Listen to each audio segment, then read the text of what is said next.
type. Do something different. Who's someone that's quick? I'm gonna bring Biggs in here. I don't think I've ever interviewed Biggs. I can find him. I have a problem finding him sometimes. Hey, it's Kevin When are Biggs. we going live? I'm already live. I'm about to bring Kevin Biggs up. Okay. What's up, Kevin? Hey, what's up? Hey, what's going on, man? Hey, you wanna? How many laps you running? Like, how many laps you on those tires? I think like 2 or 3 laps. All right, when you get start finish line, you want to give us a breakdown of the track as you're going around. Oh, unless you want to reset, you can do it that way. Get a warm up lap and to talk us through the track as you're driving through it. And then while you're resetting, let me pull the standings up right now for everyone to see.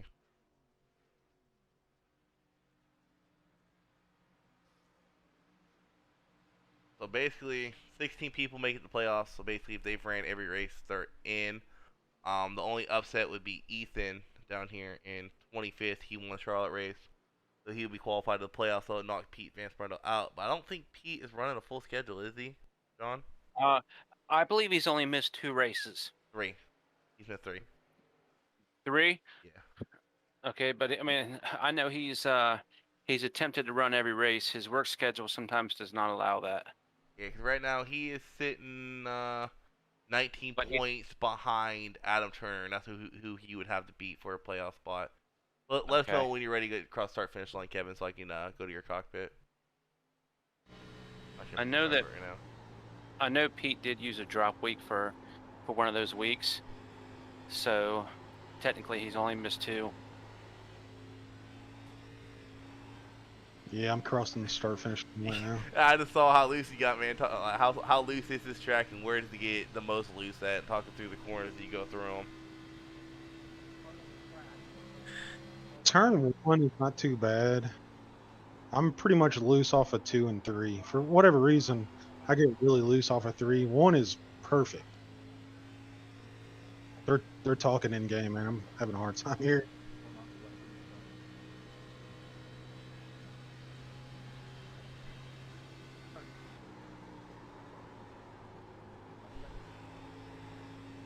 So how does the car feel coming out of the tunnel turn? Does it seem to want to push out towards the outside wall?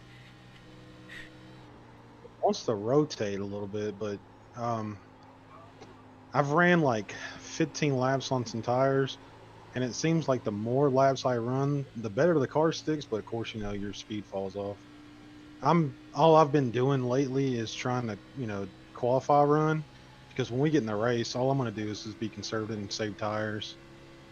Yeah, one thing I was gonna ask you is when do tires fall off, and if that's the point, what is the common strategy? Not yours, but what would be the common strategy at this track to save tires? Like letting off earlier, breaking in, and going some turns. Like what would you expect most people to do on this track to save tires? I'd say easy in, easy out. Not definitely not getting the car to get sideways. Just kind of let if somebody's faster than you, let them go. Now, out of the 3 turns, which is the one you're most worried about as your car tightens up, especially exiting? The turn 2 tunnel turn. Turn 2. Dude, it's gave me trouble when I did the 30 lap practice. About 10, 11 laps in, man, my car's everywhere. In that turn, everything else is fine. Yeah, I brought you in here because I do Manny too much. He's always fast, so figure give more people some more screen time. If you want to give anyone a shout out, go for it. Give someone a shout out for you, try to get you out of here. All right, I want to give a shout out to Hill Motorsports and you guys in the broadcast booth, and then the admins, of course. All right, man. Well, good luck today in that number 6 car. You and Lance are gonna throw me off by switching those numbers around. Appreciate it, man. All right. So basically, what it sounds like is Kevin, conserving what tires. team are you in? I'm sorry. What team are you in? Hill Motorsports. Hill. Okay, gotcha. He just said that. All right, what are you saying? It sounds like tire conservation is going to be very important.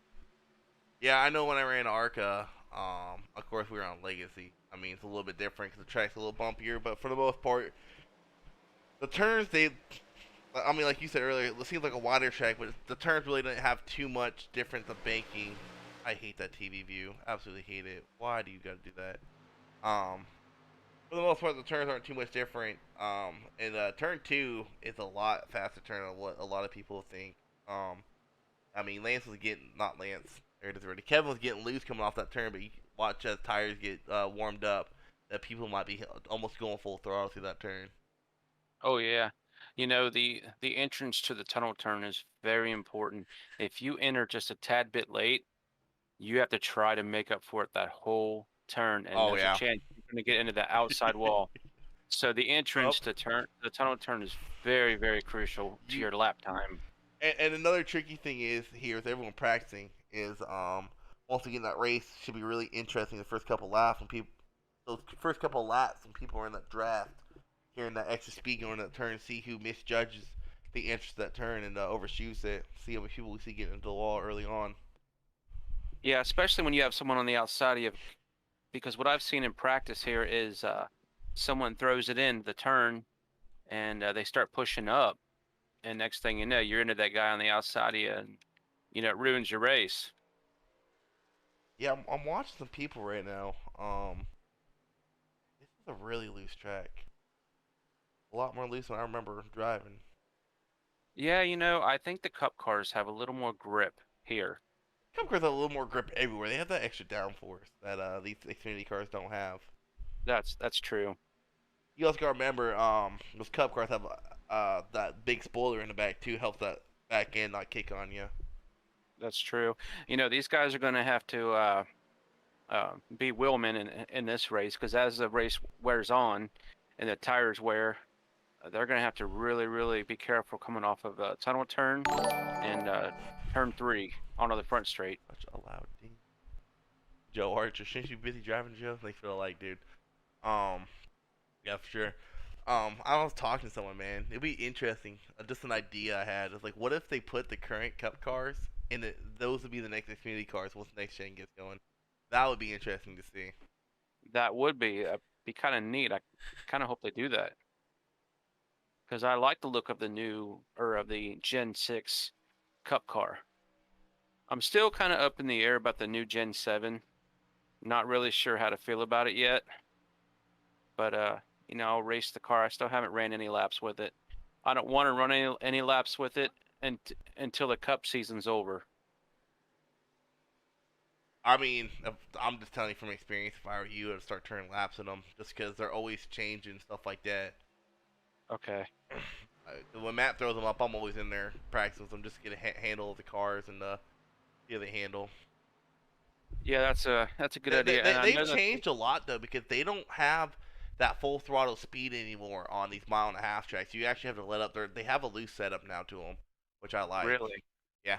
I remember when they first came out, I was running full throttle around Charlotte, no problem, and then I went to a hosted lobby and was just practicing on my own. I couldn't hold full throttle anymore. I was actually getting really loose. Oh wow. See, I like that. I like a loose race car. I like it hard to drive. That's why on Monday night when they changed the Cup setup, I wasn't too happy, because especially at a road course, I want it to be difficult. I want to have trouble putting the power down. For me, that brings out the better driver. That's one thing I love about the Xfinity cars here at Pocono. It's very difficult to drive. You have to conserve tires. You basically have to run the perfect race, and I like that. Oh, they have 10 minutes of qualifying. Who set this up? You're fired. um, Pack your stuff and get out. once qualifying's done, we'll what I'd usually do is go through the field and figure out who could be the upset of the race. I mean, we all know Maine's gonna be fast. I mean that's the given.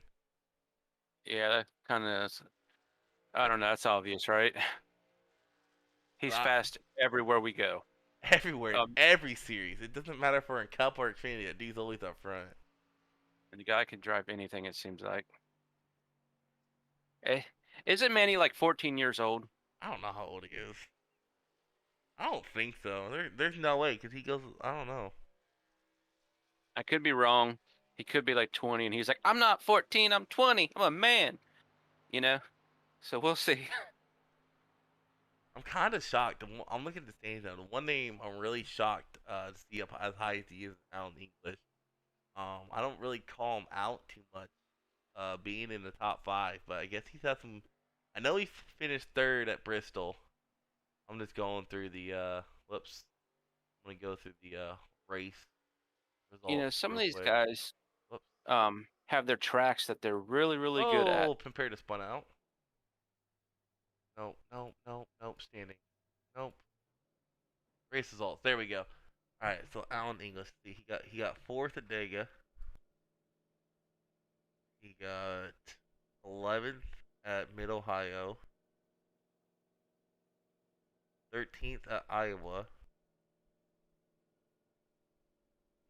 7th at Charlotte. Bristol he got third. Kansas. Oh, where is he at? Kansas. Well, it sounds like he's been putting together some decent finishes. Yeah, he hasn't really been in the top five too much. 21st at Kansas, 3 laps down. He hasn't really been in the top five too much, but he's been putting together consistent top tens. 9th at Auto Club, and then Daytona he finished 8th. Like, I think I called out one top five out of See, those are the all guys, those though. races. See, he's one of those guys though that Blue can just catch you off guard and run really, really good. Well, so another thing about Allen, the thing with compare, especially in Cup Two, is you don't see them out front a lot, but they have these really weird pit strategies that throw me off, and they work to their favor. You'll see the whole group going for tires after the 20-lap run, and here they are staying out, leading off the pack, and then they get lucky with the caution coming out. After about a good 5-6 laps, everyone pits again. They're still in the top five after everyone pitted. So I mean, luck has something to do with it, but also pit strategies. I mean, if you're ever looking for a crew chief, make sure you hire one of those two because they know how to get you in the top five in races. Or should I say Absolutely. top 10? Yeah, 'cause I don't really call out Alan English too much in the top 10. As the Manny gets pulled, that's not shocking. Yeah, Manny is on the pole right now. Kevin Biggs, second place. Lance is coming in third. William Brown is fourth.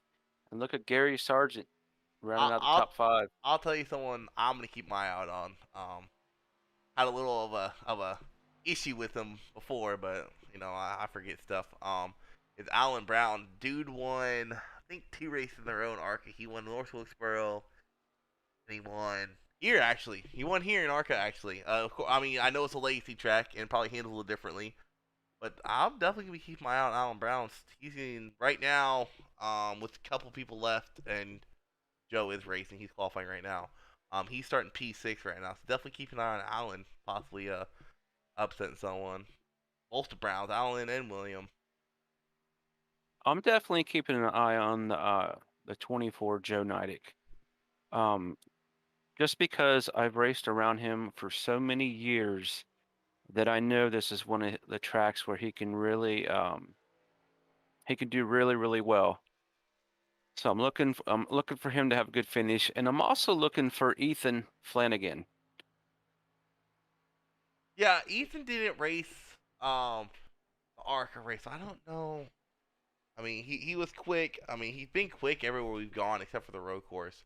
It's just issues here and there he's had. I guess he's kind of taken over Manny's bad luck because Manny had a string of bad luck both in Cup and Xfinity throughout the seasons, and that straightened up for him. He's won once in Cup, should have been twice if you ask me, and he's won once here. Just in the span of the last 3 or 4 weeks, he's had 3 wins. So, or Wow. 2 wins should have been three. Setting a fast lap here and being on the pole, that's all good and everything, as well as any track. But what really counts is how you run your race, your pit strategy, how you save tires, Yeah, what I'll run back. I'm gonna get some basically drinks. You want to talk? okay, basically where you put your car. It's all very important to have a complete race. You can't sit on the pole and drive the snot out of your car, wear your tires out, and expect to stay up front when the guy in third or fourth is basically conserving his tires. he's definitely going to pull around you at some point. So as it sits right now, Manny has the #1 spot. Kevin Biggs comes in at #2. Lance Hill's #3. That's not a surprise. Got some good old liquid courage. Oh, Liquid Courage, what do you have there? Just what me and my girl are drinking for our little. Not what you saw on the Discord, but I got engaged this last weekend, so Oh, that's right. That's right. I saw that. Congratulations. we went, and that's part of the reason I got no money, but that was money I had saved up for that reason. We went stayed at a KOA in Myrtle Beach, and she likes Seagram, so I'm just finishing off what she didn't drink. How long have you two been together? Year and 9 months now. Hey, congratulations. Let me crack this one open for you real quick. Oh, And shh.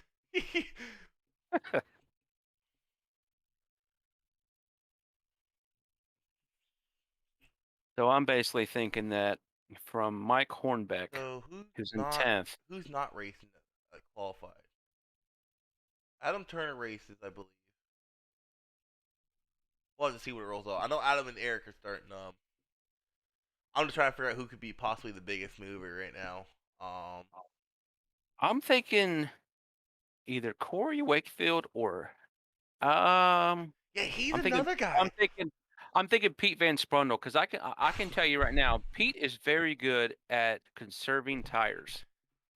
Yeah, where was Cup at before Sonoma? Chicagoland, wasn't it? Yeah, and he was up there. No. Chicagoland was when. California, because that's where I turned hard right when my shifter went into reverse, which is now set to sequential.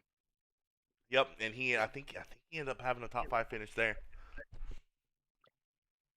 So I look for Pete Van Sprundle to be the biggest mover, just because I believe, as far as conserving tires, he is one of the best out there.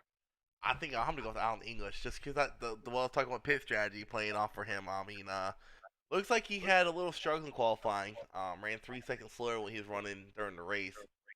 And that 56.1, I mean, it seems slow, but when you're running in a pack and you're trying to serve tires, sometimes that slower strategy, being slower on the track, works out in your favor because you're not using up tires as much. You're not driving the corners as hard as you would be, running these 55-second laps, 54-second laps. I know me. I can't remember what it was. I think it was Charlotte. I was one of the slower people, but I ended up, until my fuel issues, ended up being the top one of the faster cars long run. I know when I'm racing just in open setups, I don't ever qualify well. I always qualify like P10 or something like that, but I end up in top 5 at the end of the race almost all the dang time. If I don't get screwed over by a caution. And that happens more than I would like at those open races. I'm seeing starting 22nd is Anthony Fry. I'm very surprised about that. I've seen Anthony up front several times. Qualify great at some tracks. I wonder if that was just a bad couple laps. I'm looking to see what he does in a race too. It could have been, but he was also running a 56.1 in practice. Also, some of these guys, they don't run their qualifying time. They don't go for a qualifying time in practice. They just try to figure out what they can do long run speed. And they qualify off that long run speed just because they don't want to risk screwing up their qualifying. Right. I'm also interested to see who that did not qualify is starting.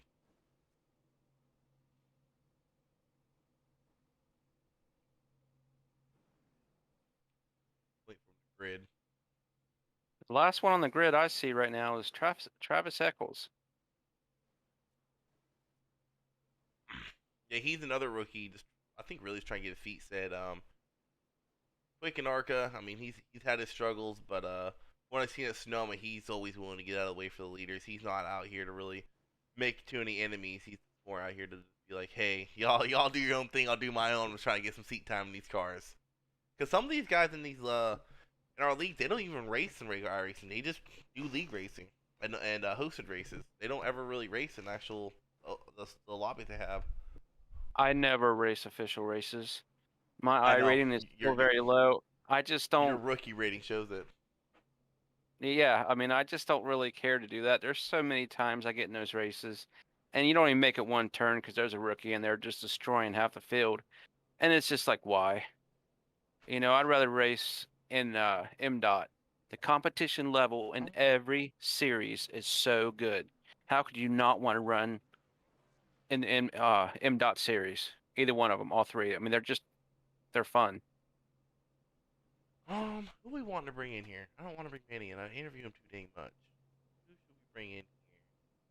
Let's bring in Um, let's see. Let's bring in Sargent. Gary Sargent. What team is he on again? He's down here.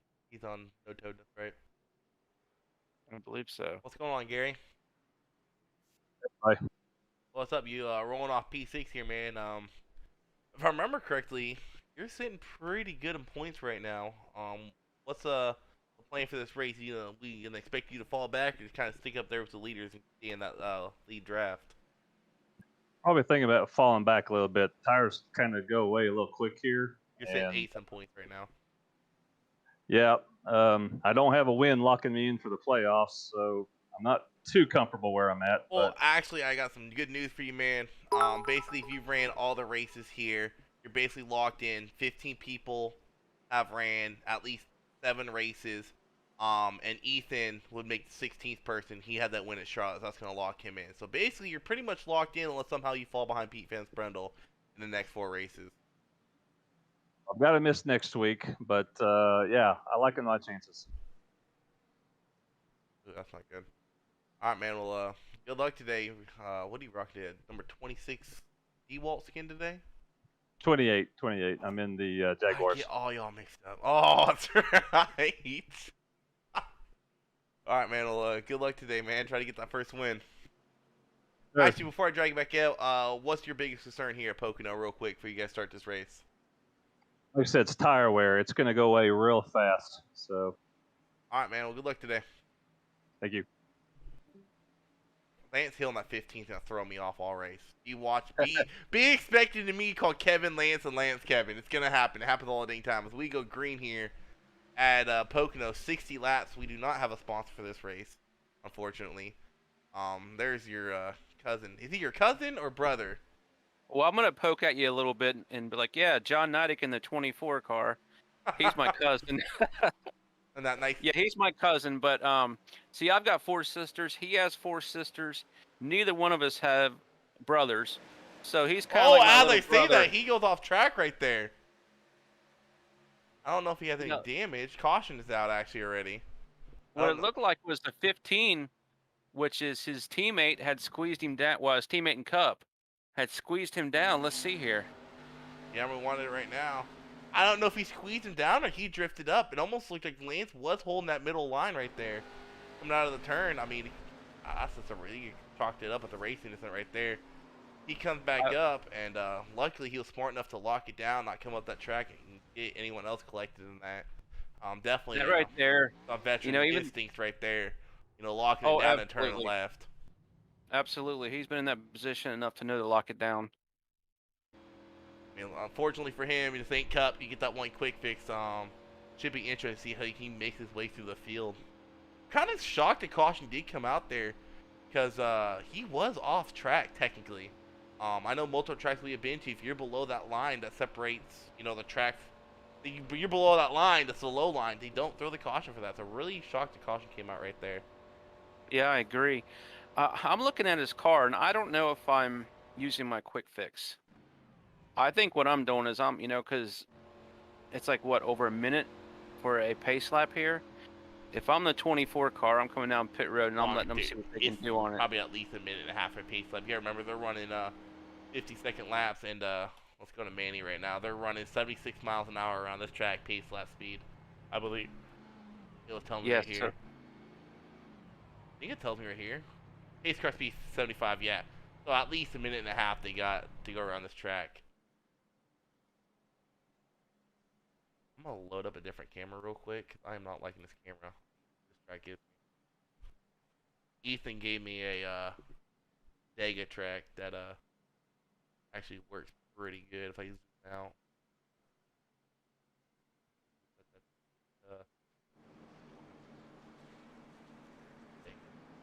I tried using yours, but yours didn't really work too much. There we go. Going back to that 24 car real quick. Let's see what he decides to do. Let's see if he uses a quick fix or not. Yeah, it should be interesting because lap 1, and you gotta make your way through the field. You know, I mean, here at Pocono, with how loose it is, you can almost guarantee there's more caution. So maybe don't use a quick fix to see how much underpower you are and how much speed you're losing. Because you know he has aerodynamic damage for sure. After that. Oh, for sure, for sure. And I mean, you don't want to. It's a fine line you're playing there because you don't want to not use your quick fix, fall behind, get lapped several times, and it's just that's why we have crew chiefs. They make the hard calls like that, right? Let's see what he does here. Oh, Yep, he used it. Wow, He definitely shocking used call there. But I mean, part of that has probably because he don't run full time here, so he's like, hey, if I wreck that again, it's whatever. I'm not racing for points. I'm just here for fun. Right. Should be interesting to see some words him and Lance have later on. But I just think that was just a racing incident. Just a racing line didn't meet up right because it looked like Lance did hold that middle line pretty good. Well, I can tell you, knowing the Joe Nuttick like I do, right now he is extremely motivated. Watch him on this restart. He is going to drive the wheels off of that car to make up those spots. I know him well enough to know that's what he's going to do. Quite frankly, that's what I would do. I mean, you got nothing to lose here, you know. As long as you're not racing up there and wrecking the whole field on your way up, you know, you're giving plenty of room, you know. Right. And see, he's in Cup. Yeah. He's second in points right now in Cup. This Friday night, we are racing at Pocono. So that is right. Gives him some seat time here. Exactly. I didn't even think about that. Maybe that's why Lance is racing here too. Yeah, because so you got Lance, Corey, and him. They usually don't run in the series, and they're up there racing. Who else is not usually racing the series that's up there? I don't think Eric's racing this year, is he? Every now and then he does, yeah. Well, he was at Mid Ohio. He only has 5 races. Okay. Yeah, so he's definitely a part-timer. I need to drag this over here. You know, this series is a lot of fun. There's a lot of talent right here in Xfinity. Yeah, if you like ice competing, it's really fun. But, I mean, now I kind of understand why Tabor does a ARCA and then Xfinity, not trucks. Because those trucks have so much downforce. I mean, I wouldn't say it's impossible to get them loose, but you can drive the wheels off those things before they start getting loose. So it makes sense why he goes ARCA, you know, a car that's actually looser than these Xfinity cars before you hop in these Xfinity cars. You know, the way Tabor has the series set up to where you start out in ARCA, then you move up to Xfinity, and then eventually Cup. I think the way he has it set up is very, very smart, because ARCA cars are not easy to drive whatsoever, right? You have to be really, really good to go fast in those cars. Then you move up to Xfinity, where the cars are much faster than ARCA, but they're loose. Almost everywhere you go, they're loose. So those two series really hone your skill. So when you get to Cup, we have, I mean, if you've noticed, we have long green flag runs. I mean, we actually had a green flag pit stop at North Wilkesboro. Yep. Even the professionals, the rotation. Right. Even the whole Cup guys, when they ran there for that invitational, they didn't have one single green flag pit stop, but we did in Cup. That tells you the quality of drivers we have in these series. Tabor and the admins have done a fantastic job setting up this series, and I enjoy running in it. And really cool to see Kevin sticking up here with Manny. I've called his name out a few times, but haven't really caught him out in the top 5 this early. So for him to start outside pole, you know, he might be the one to get Manny a run for his money. But right behind Manny, you got the two usuals around Manny, Lance and William. There you go. It don't matter where we're at. You can always count those 3. You know, pending cautions and the damage, you'll always be right near each other, especially at the start of a race. I'm looking back here in the back of the pack, and these guys are, I mean, they're running hard. They're pushing each other hard. The 44s got up into the wall through the tunnel turn. The 24, like I said, has made up 5 positions already. The 66 got into the wall as well. I mean, this track's difficult. Isaac, that goes back to what we were talking about. Your entrance into the tunnel turn is very important. Yeah, and you got to think that draft, having the extra speed of that draft has something to do with, a couple people getting a little tight going into that turn. As Right. Ethan's looking to the inside of Lance right now going into turn 1. Ooh, Lance had to check up there. Ethan got a little loose going up with that turn. So far through the race chat, I don't hear any kind of chatter right now, which is good. That means no one's probably too ticked off at the moment. Well, also something like that early on. I know Lance. I've raced with him a couple times. Lance is always the guy. He'll cut you a break every now and again. He knows no one's perfect in this league. We ain't in the Coca-Cola iRacing series. Yeah, I heard. We got the 12 and the 14. They got sideways out of turn. 13, because I think the 13 just went to pit road there. That's Christopher Wages, one of the rookies.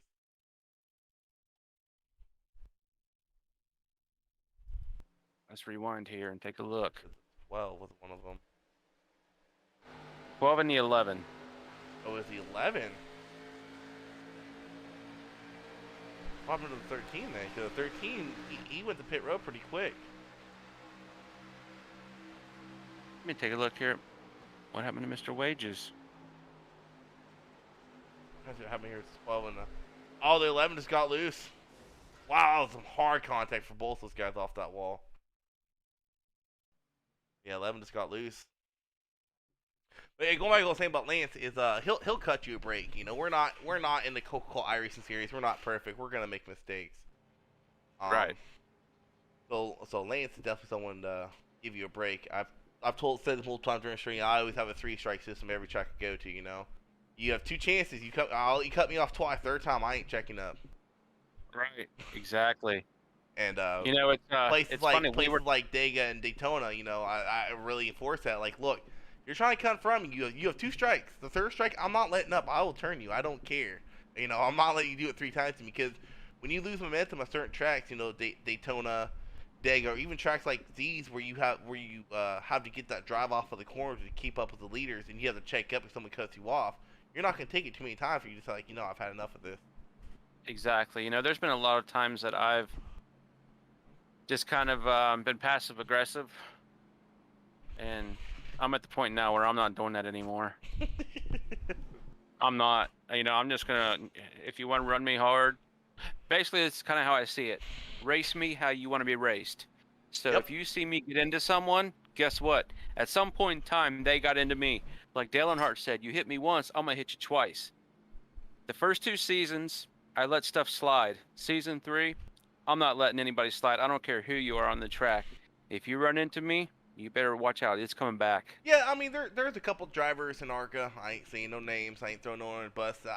They're on my radar. It's about to the point where it's like, I'm not gonna race you. I'm not gonna race you easy. I'm not gonna give it position, because I'm the type of driver to where it don't matter the track. If I'm going low to pass someone, I will let up early to make sure I don't make a mistake and get up into them. I'll let up way earlier than I usually would, just to make sure I have that cushion to make a mistake. And there's some drivers in ARCA where they're getting to the point where, like, I ain't letting up early. If I make a mistake, oh well, I'm gonna race you hard just because that's how you race me. Right.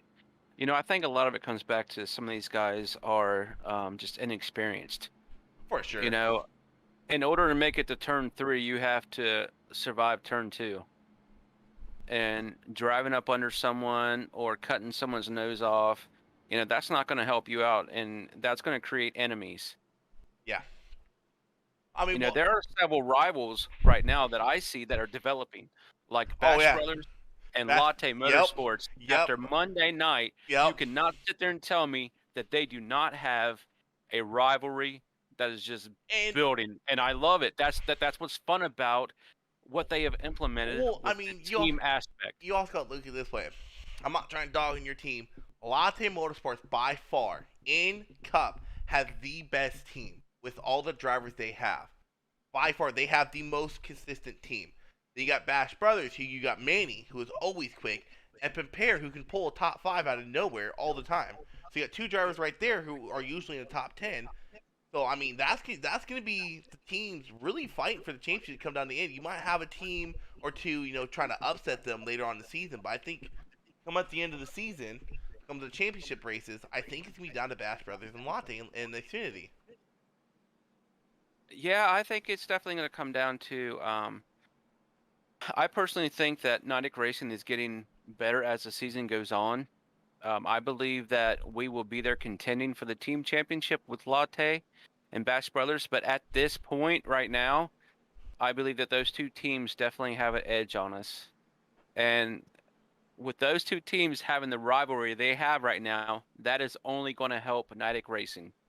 I'm So I'm actually okay with it. looking at points right now. I'm almost surprised Angry Idiots is leading the Xfinity points. I mean, I'm not trying to dog or no one, stuff like that, but I don't call out too many people of Angry Idiots in the top 5 that often. Um, they're definitely people you see, top 10, top 15. So to see them leading the team points in Xfinity is kind of shocking. But that just goes back to consistency. You don't got to have the fastest car to win a championship. Look at Matt Crafton. What was it, 2 years ago? Won the championship without winning a single race. Didn't win a single race in a championship setup designed to reward people for winning races. Matt Crafton didn't win it all and won a championship in trucks. And in 2002 or 2003, Kansas won Matt without winning. Kenseth won the championship without winning a single race, and that is why we have the chase now. Which I will tell you, I do not like the chase. I think it is garbage. I like it. Before, if the chase was never put into place, Jeff Gordon has 7 championships. I went through every single season.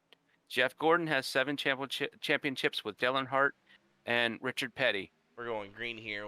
As we go green, it should be interesting. No, you were talking about the rivalry between Latte and Bash Brothers. You got 2 Lattes pushing each other in front of Manny, and then you got Ethan dipping below Manny.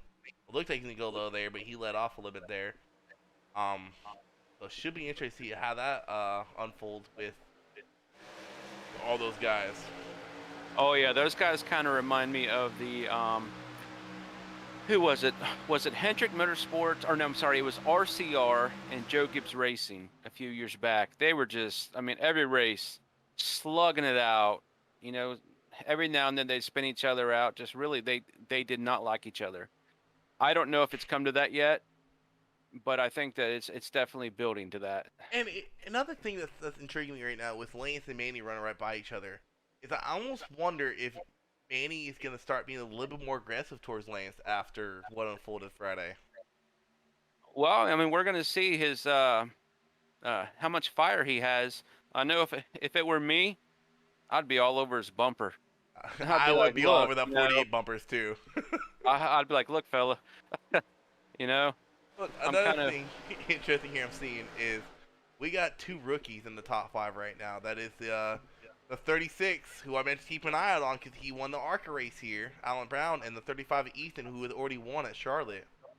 And we've only had 1 2-time winner here in Xfinity so far this season. That's Hornbeck. He's the only guy that's won twice this season. William and Manny have both won once. Lance is running part-time. He hasn't won yet this season. So should be interesting to see if we have a new winner this season or if we have another repeat winner. We have a caution now. Trying to figure out. Oh my goodness. Slow on track where, and this is what I was talking about with the 24. I mean, do you regret looking back now at the 24 on using your quick fix? Actually, 24 says he's out of the race. Well, I'm watching it. Oh, he has no front end. 24. He's in the race. What? He's in the race. Here's what happened. The previous caution, somebody slammed into his back, ripped his rear bumper off. In this caution, he was trying to slow down and avoid the 64, and now his front end's gone. So 64 is involved now. Huh? I hate iRacing sometimes.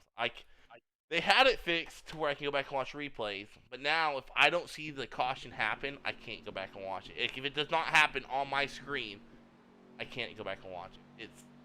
I hate that. But now, going back now, he's involved in those 2 cautions. Do you regret using that quick fix now? Right. I mean, how can you not? How can you not regret it? From what I'm seeing here, it looks like. Where's he at? We'll drag him up and ask him. Drag him down, maybe. Yeah, there you go. Hey, what's going on the other night, Nick? Not a lot. Hey, so we're discussing in broadcast right now. Do you regret using that quick fix after that lap 1 incident? Not really, because it was pretty beat up, but, you know, it's a rough go. Sometimes you have races like this. It's just... Actually, looking back at it, man, you might have been able to get away with getting some damage fixed under caution with the last year being about 1.5 minutes under pace laps. This, honestly, after the last caution... As Manny just faked out William Brown as we were talking. Went to go to pit road, William Brown dove down, and he brought a couple cars with him, but the majority of people stayed out. The car was running pretty good there, and Tony come down, and I just barely clipped him and tore my front end up, so I'd say I'll be pretty slow now. But Gotcha. Yeah, we were just talking, we're thinking you're in this race probably just for some seat time since y'all racing here Friday. yeah, I mean, it's just kind of trying to learn a little bit about how the track goes after we get some laps in, but so far I'm not so certain we're going to get any green flag runs here. Now, have you driven the Cup car here yet this week? I have been in the Cup car, yes. Okay, since we got you in here under caution, how different does the Cup car handle compared to the Xfinity cars? It's not completely different. Really? These cars tend to be a slight bit looser on the start, but they do get a little pushy after a few laps, a lot more than the Cup car does. I was able to run roughly, in my sessions, the temperature was at the highest temperature you can go. I was able to run within about 7/10 in an Xfinity car. I was only about 7/10 off my Cup speed. Gotcha. So, I know those Cup cars, they have a little bit more downforce, and the back end, probably don't slide out as much because that big spoiler. So, are the Cup cars a little less loose coming off of 2 and 3 than these Xfinity cars are? Yeah, they definitely are more planted to the track in the back end for sure. Now I didn't run with any kind of draft or anything. That was just me running my own. So I know I'll run a little faster in the draft, but it definitely will absolutely grip the track better. The one thing here that I've noticed is in turn 1, if you don't hit it, well, I mean, it's a pretty unforgiving turn anyway. But there's a spot, if you hit, there's a bump, and it kind of throws you high, and then you have to really come out of it and drag a little bit to be able to catch it.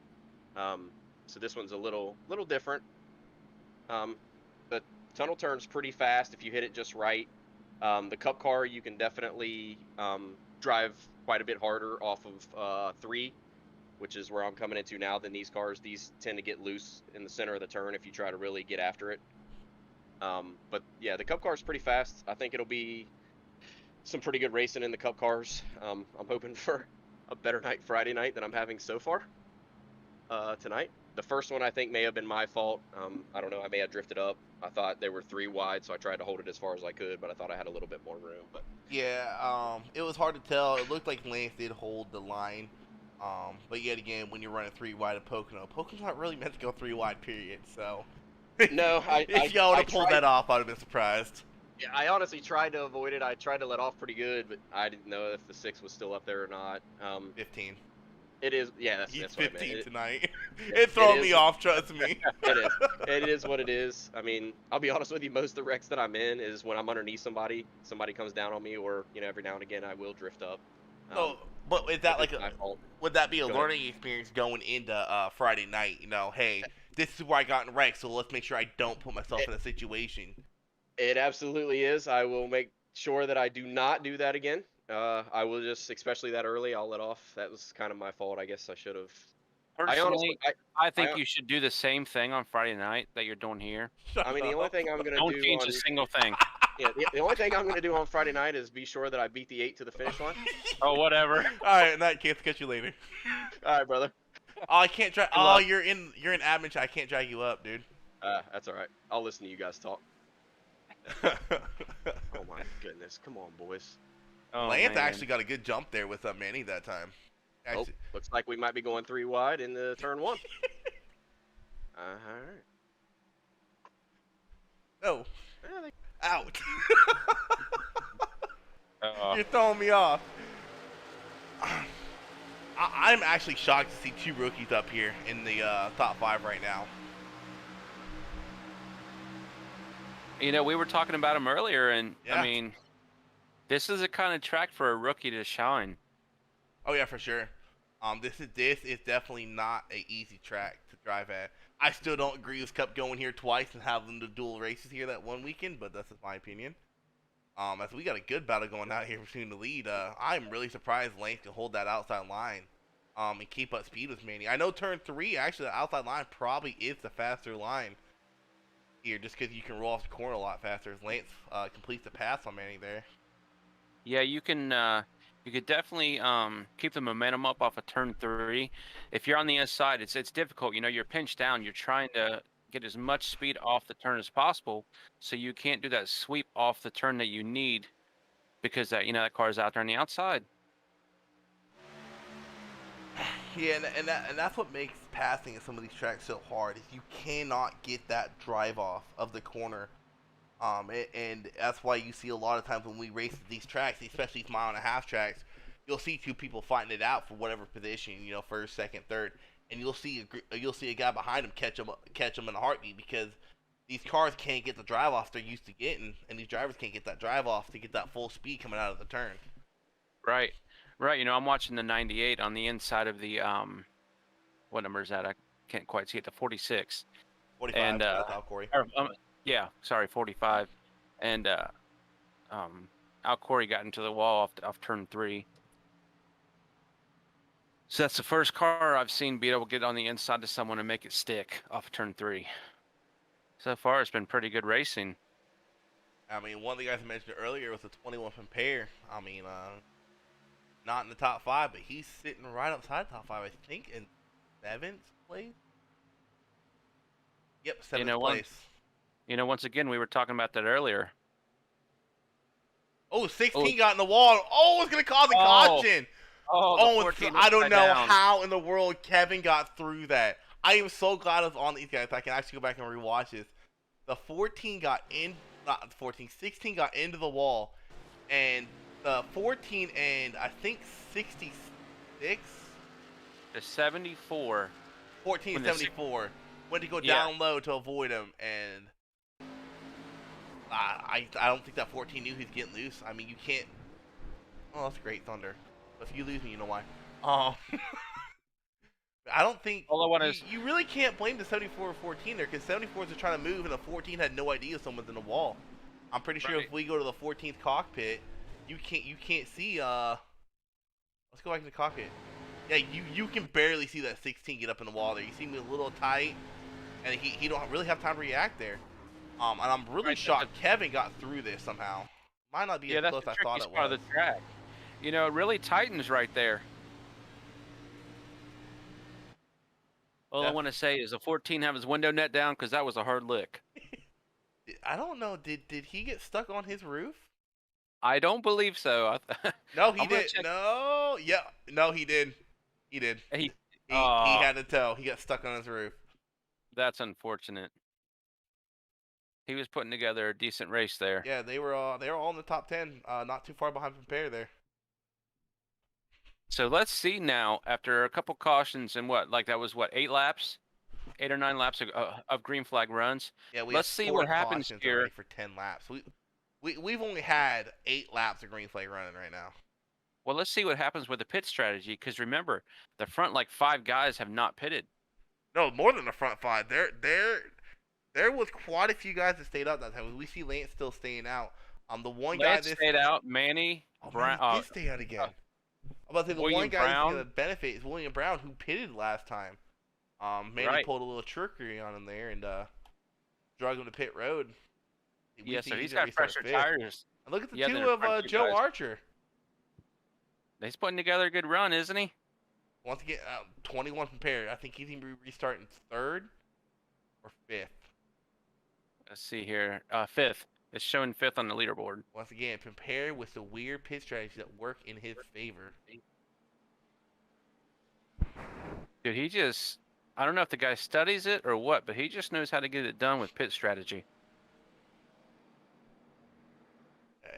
Every track we go to, when it's caution riddled like this, he just plays his cars right in the pits, and he just gets lucky cautions come out when they do. Right. I'm curious to see what's going to happen when we go back to green with some guys having new tires, some guy having old tires. I'll be honest, with only 8 laps ran and we haven't had a decent green flag run, I think these people on old tires are going to benefit to an extent because they're not going to have that looseness you get with those cold tires. Right. Well, remember, Sargent said that the fall off on these tires is pretty drastic. Yeah, that's true. But you know, but how much of an Lance- advantage do you get with fresh tires when we haven't had a long green flag run? right. Also, too, the front three guys, we all know that Lance, Manny, and William Brown are wheelmen. They can drive a loose race car. There is no doubt about that. They have proven it many a times. William Brown looks like he's starting, I think, P10. Hard to figure out until it cycles back through. Also, that's Ethan Flanagan. That's Ethan Sorry. in third, yep. I thought he They're, went to pit road, too. Yeah, their purple and black cars really kind of threw me off. But, so how old are his tires? He hasn't pitted yet. Okay. We got Turbo. That's Daryl in here. And Ethan's his dark horse to win. I don't know who Foam Roller is. Talking about I like rivalry. Yeah, I think who doesn't like rivalry? And it just ices up the race. Dude, it's just so much fun, you know, see drivers really slug it out. And the cool thing about this, about Mdot, is they allow for the driver's personality to show. And from what I've heard, really, there really haven't been too many rivalries yet in Mdot. You know, it's just been people, you know, here and there.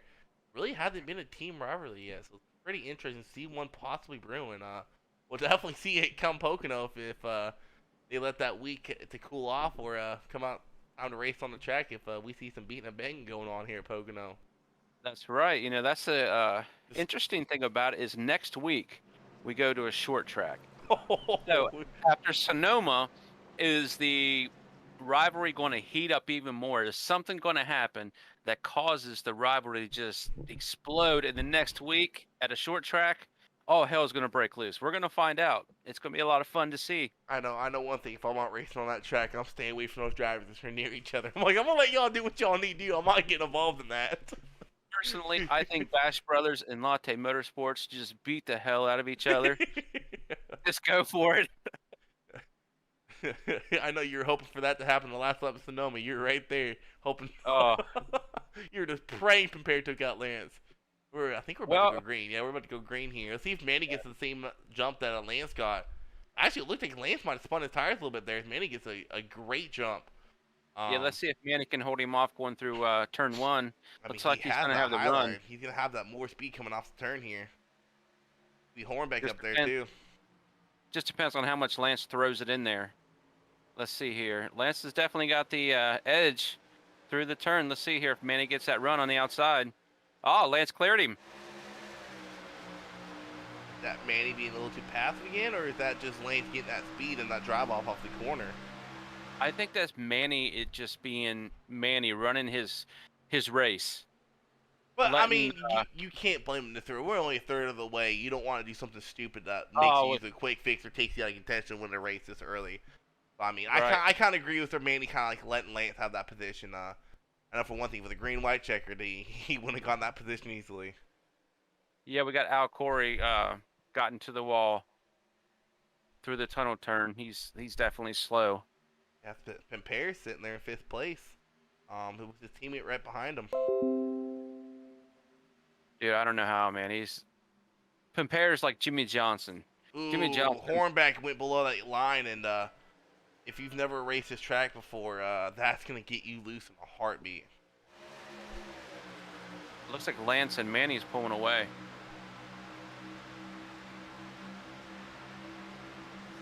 Look who's in 6th. Isaac in the 98. Just putting together a solid run here. Oh, Joe Archer gets in the wall coming out of the tunnel turn. Oh, it's a tough break for Joe. He had a good run going. Look at Pimpere with his power move going into turn 3. He's below Hornbeck there. Looks like Isaac's falling right behind him. And look at William Brown in the 48 car. let's see what he can do with those fresher tires. He's moving up quite a bit. Well, William Brown's, well, actually, yeah, he does have fresher tires because no one else up front's pitted. But I think at this point, you're kind of even on tires with how many laps they've had on these tires. Especially if he's stuck in that dirty hair behind traffic. They are 2x2 back here, battling for 5th position. No, 4th. Ooh. You can tell. Oh, tighten up off turn 2. William Brown looking to go 3 wide. They're going to make it 4 wide going down the front stretch. Oh, that was the stretch going into turn 3. 4 wide right there. As now you got Kevin Biggs and Alan Brown joining in the fray. See, this right here is why I tell you, Mdot has some talent. That right there. I've ever seen 4 wide at Pocono. That was insane. That was awesome. 4 wide going into turn 3, the hardest braking turn there is on the track. Man, these guys are putting on a show right now. They really are. They're driving these cars pretty hard right now. In the meantime, Manny has caught up to the back of Lance Hill almost. That battle's heating up over there. See, that's what I was talking about. I believe Manny is one of those guys that he pushes it on a restart, but I believe he lets the race come to him. Ooh, William got below that line. Look how loose he got right there coming off that turn. Oh, yeah. Definitely opened the doors up for Kevin as Isaac's still looking inside of his teammates. Caution is out right now. Not seeing anyone slow on the track. Wonder what that caution's for. That's a good question. Let's see if I can figure it out. It looks like somebody got into the wall out of the tunnel turn. Let's see. Yeah, the 66 and. Oh, yep, there it is. I just saw it. In English. Play. Oh, 2 teammates. Oh. No, you said Alan English. That's the 66. Man. Oh, that's going to be an interesting conversation. No, you said Alan English. That's the 66. Trying to fast forward. He still out of the tunnel turn. Oh, Corey got in the wall again and just came down and selected the 66. Wow. Well, I can tell you, there was a major checkup in front of him. From what I'm seeing from his in-car, there was a big checkup, and going into the tunnel turn, any kind of checkup or anything really throws your rhythm off. Yeah. And hurts your entrance. And if you're Manny, Lance, and Ethan, you gotta pit this time. I mean, you're on 12 green flag laps tires. You gotta pit. Yeah, I don't put that on. I don't put that on Corey, whatsoever. I mean, he had to check up and he slid up.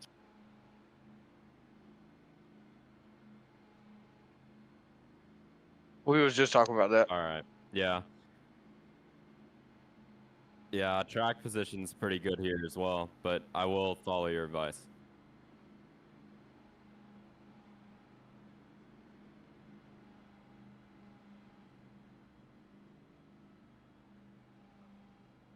All right, thanks, man.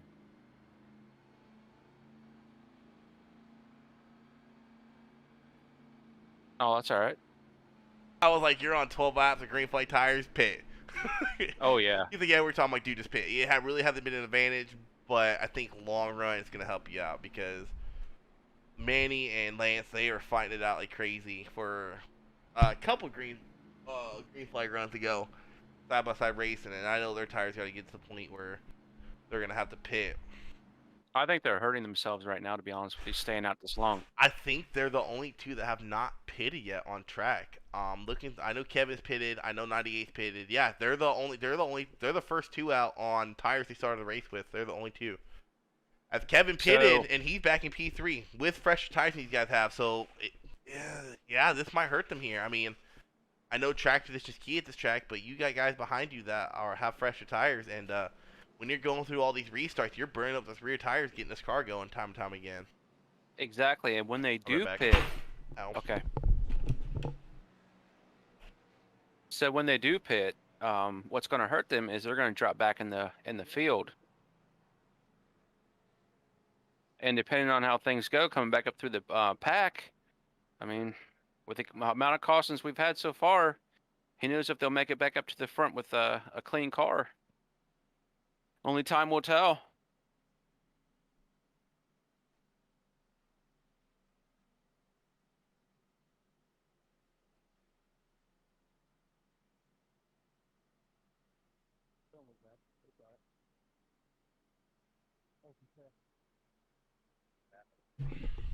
It's like we have one to go. Back to green. Oh. Yeah, it's very interesting to see them out. I'm surprised they've stayed out that long. I mean, Well, I'm almost wondering what the fuel window is, and if everyone's gonna have to pit at least one more time, if the somehow stays green all the way, which I don't see it staying green all the way. I mean, no, definitely not. we're 25 laps and we've had 5 cautions, so I don't. I'm not sure what's happened to Michael Pimpere. He's back in. Him and William Brown are back in 14th and 15th. They might have pitted that time. What I was saying on that break was, with the way this race has gone, with cautions, if these guys pit, well, when they pit, because I can assume they would have to, and they're back in the pack, they're gonna have to navigate back to the front. That's gonna be tricky. Yeah, I know they're out front right now, but I mean, and that's one of the past reasons these I went in guys. there and I told my driver to pit now, just because I mean, yes, it's a hard track to pass on, but I mean, you're gonna have the freshest tires on track, and you got people up here who have yet to pit for tires. Right. I don't think Lance has pitted for tires. I don't believe Lance is. I know for sure Manny has not. Because everyone else behind him, the 6, 98, 36, everyone has pitted at least one point in time, because those guys have had to make their way back to the field.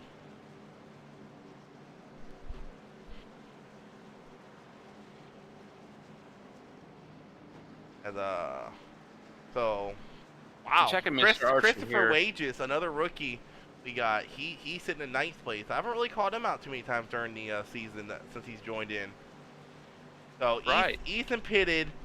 And he's restarting 20th. Yeah, I don't know what happened to those guys then. We're going to go green here and see if the 66 or the 98 make a move. Maybe see if the 98 gets that back end of Manny and gives him a little bit of bump going down the stretch after turn 1, since that's his teammate. Oh, wait, no, that's not his teammate. Not in this league. Never mind, I forgot. He's on a different Xfinity. Whoa, 98 gets tight right there, actually. Had to catch it going up the track as Manny stays even with Lane still going through turn 1 there. The 6 and get to the back, right to the back bumper of Lance right there. And he's going to look to the inside, possibly going through turn 2 here. Can't quite get to that corner panel to get his nose in there. Oh, the 98 almost got into the wall coming out of the tunnel turn. Manny got such a drive off that corner. Holy cow. Even on old that's tires, he had a crazy that's what I was drive saying off right earlier. there. You know, those front Manny and Lance, those guys can drive a loose race car. Yeah, but Lance has been known to make some insane saves. I mean, I don't know if you saw the replay of the next gen race we had. We were messing around at Daytona. This dude was wheeling his car left and right like 10 times in the span of 2 seconds and got that car going straight. I remember the first race I broadcasted for Cup. He got his car dang near a 90-degree angle and came out of that saving it. I'm like, how does he make these saves?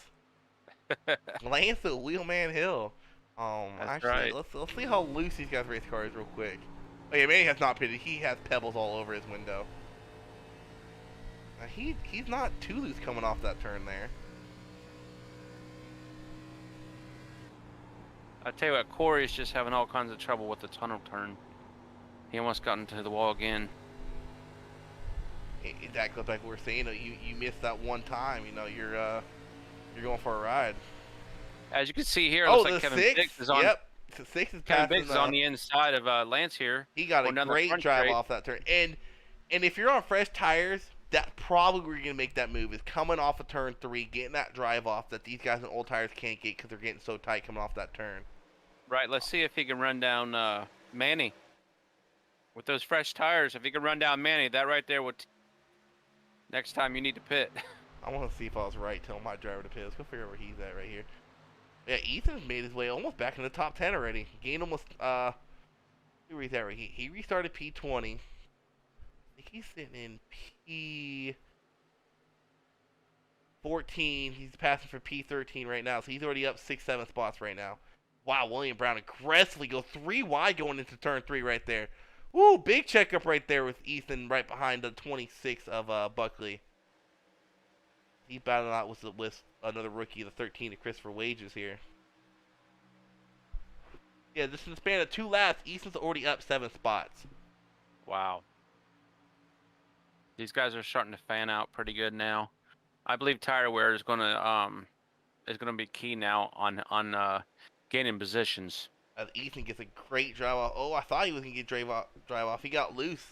He's still at the inside of the 13 of Christopher Wages, looking up to make up position number 8 here since the restart. Look at Joe Archer in the 2 car making a move on the inside. Here going through the tunnel turn. Oh, he gets loose coming off, trying to get around the 11. That allows the 24 to get a run on the outside of him with no front end, mind you. Yeah, well, we saw Lance win the no front end. Right.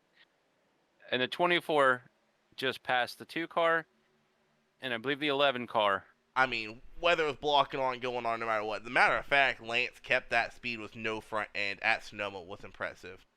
Right. As we look here, 6 has actually gained a good amount on Manny as he is almost to his inside here, going through turn 1 to get behind him, and we might see him make a move coming out of turn 3 here because he's gonna have those fresher tires.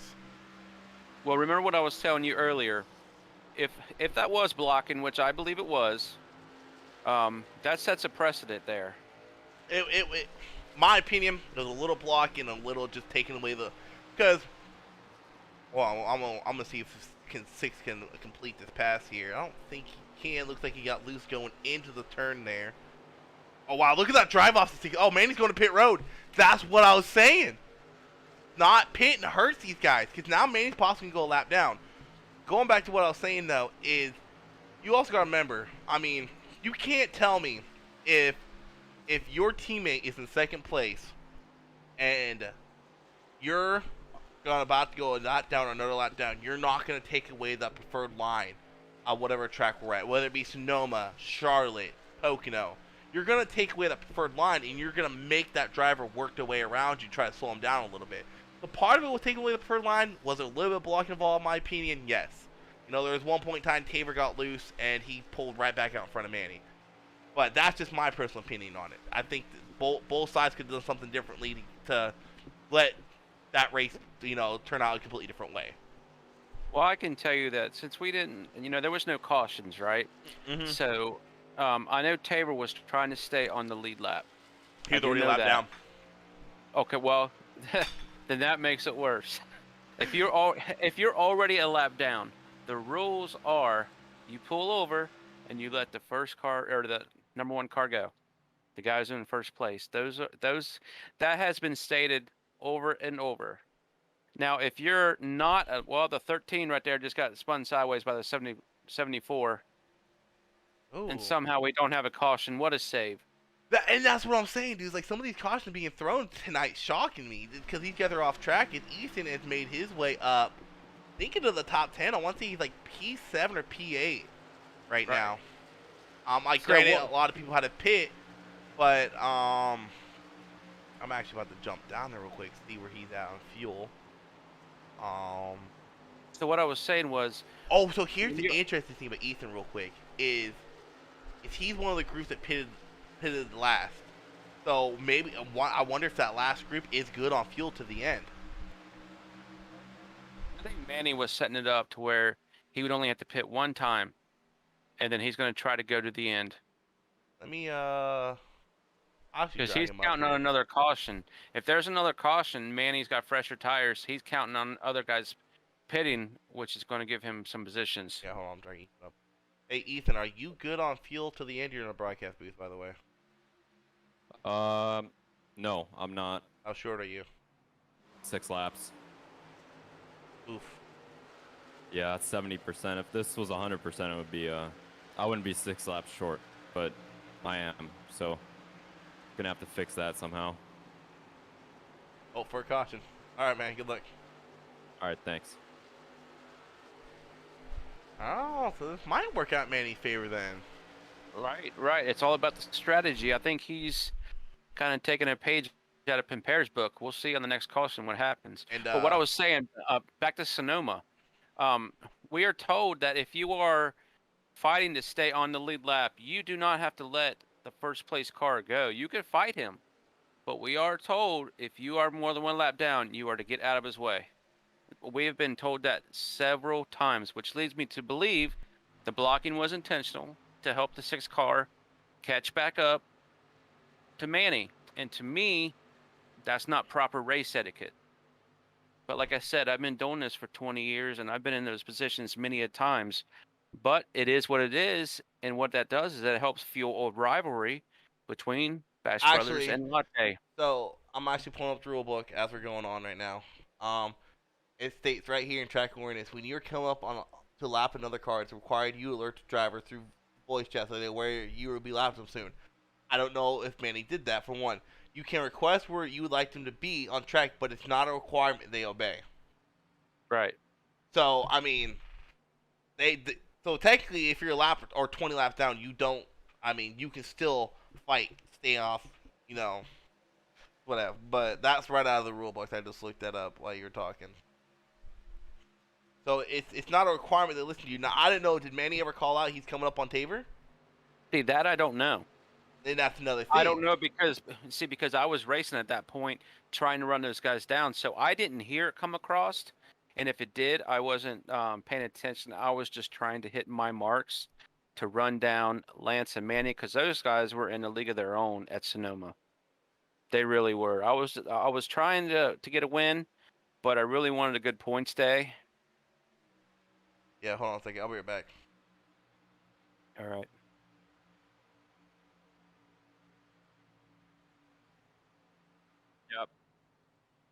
Yep.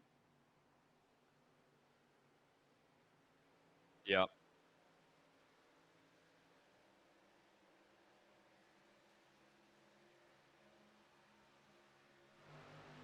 All right. I'll do that. I pitted with Manny, so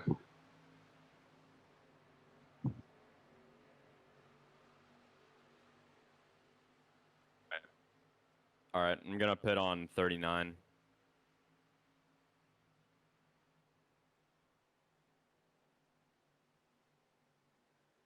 So basically what I told my driver is, so Pocono being as big as it is, you don't go a lap down if you pit if you're near the leaders, which Ethan is pretty close to the leaders.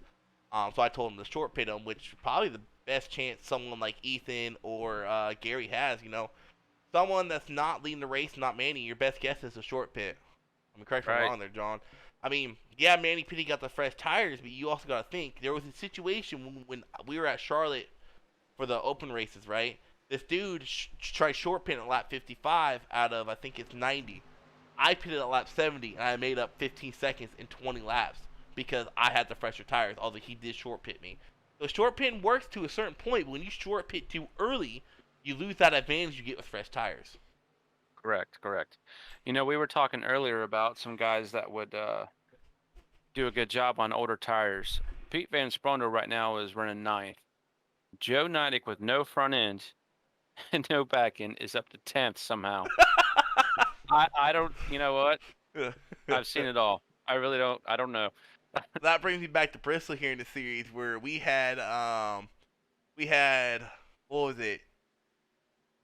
5 guys in the finish in the top 10 with no front end or no back end or no bumper. Like 5 of the top 10 people had significant damage at Bristol and still had a top 10 race. Right. I mean that just proves, you know, when you're involved in instance, you know, just because you're wrecked, don't give up. You can still get a really good finish. Right, you know, and it sounds like to me that iRacing really needs to work on their aerodynamics. As we were talking, the 48 is a new leader, I believe. Oh yeah, we have a lot of cars in pit road. 35 finally pitted, 55 to pit road. That's Joe Archer. He's showing 55 here, and I think the 6 pitted, or did William Brown get around? Did the 6 make a mistake somewhere? I don't believe so. He might have. There is some right front damage on his car. Just where his bumper's at. That wasn't there before. He might have gotten tight or loose somewhere, because William Brown and him are on the same pit strategy. We also, as these I'm guys come back on track, should be interesting to see where they shake up after green flag pit stops complete. Because everyone, after that green flag wave, if this stays green, everyone has to pit at least once. And if you're someone like in position like Ethan and you're close to the leader, I say pit now. Get that pit out of the way. Get those fresh tires. That way, if a caution comes out, you're in front of the leaders. Because, I mean, unless you're like the 25 and 24, you know, what are they, like 15 seconds behind the leader? They will go a lap down. So their best guess is staying out, hoping for a caution and pitting on that caution. But if you're someone in this group of cars, you know, like the 28, the 98 just came to pit road. You see a lot of people coming to pit road right now. They will not go a lap down. right. Joe Archer, I'm not sure what's going on. He's back down pit road. I wonder if he got caught speeding. Let's actually go to his car and see if he has a hold penalty. I think he got caught speeding. It looks like he has a hold penalty right now. He's getting tires put on.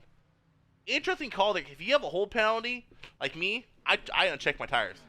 I don't. Right. Yeah, Joe had the hold penalty. I don't know if he was speeding on pit road or if he left too early, but he is just sitting on pit road right now. So tough break for him as he had a good race going. As who's the leader right now? Oh, everyone's The leader right now looks like Kevin Biggs. Okay, That's what I'm showing on my screen. Yep.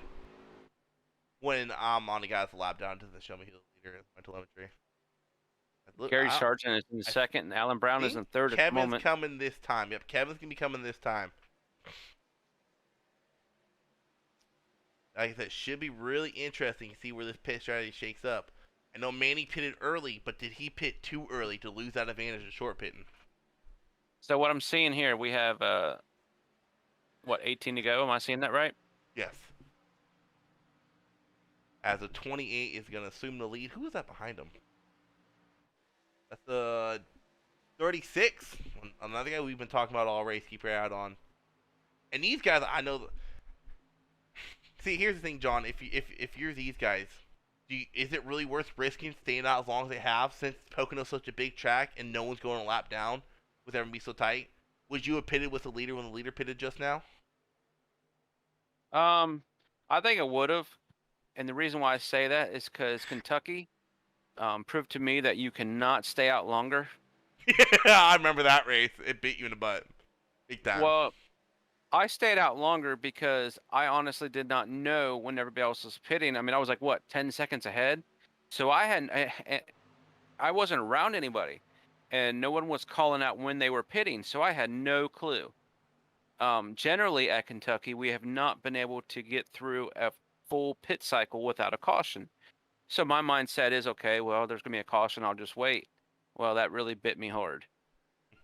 So lesson learned. Yeah, that's right. You know, it was a learning moment. So we'll move on to the next Kentucky race, and I'll know.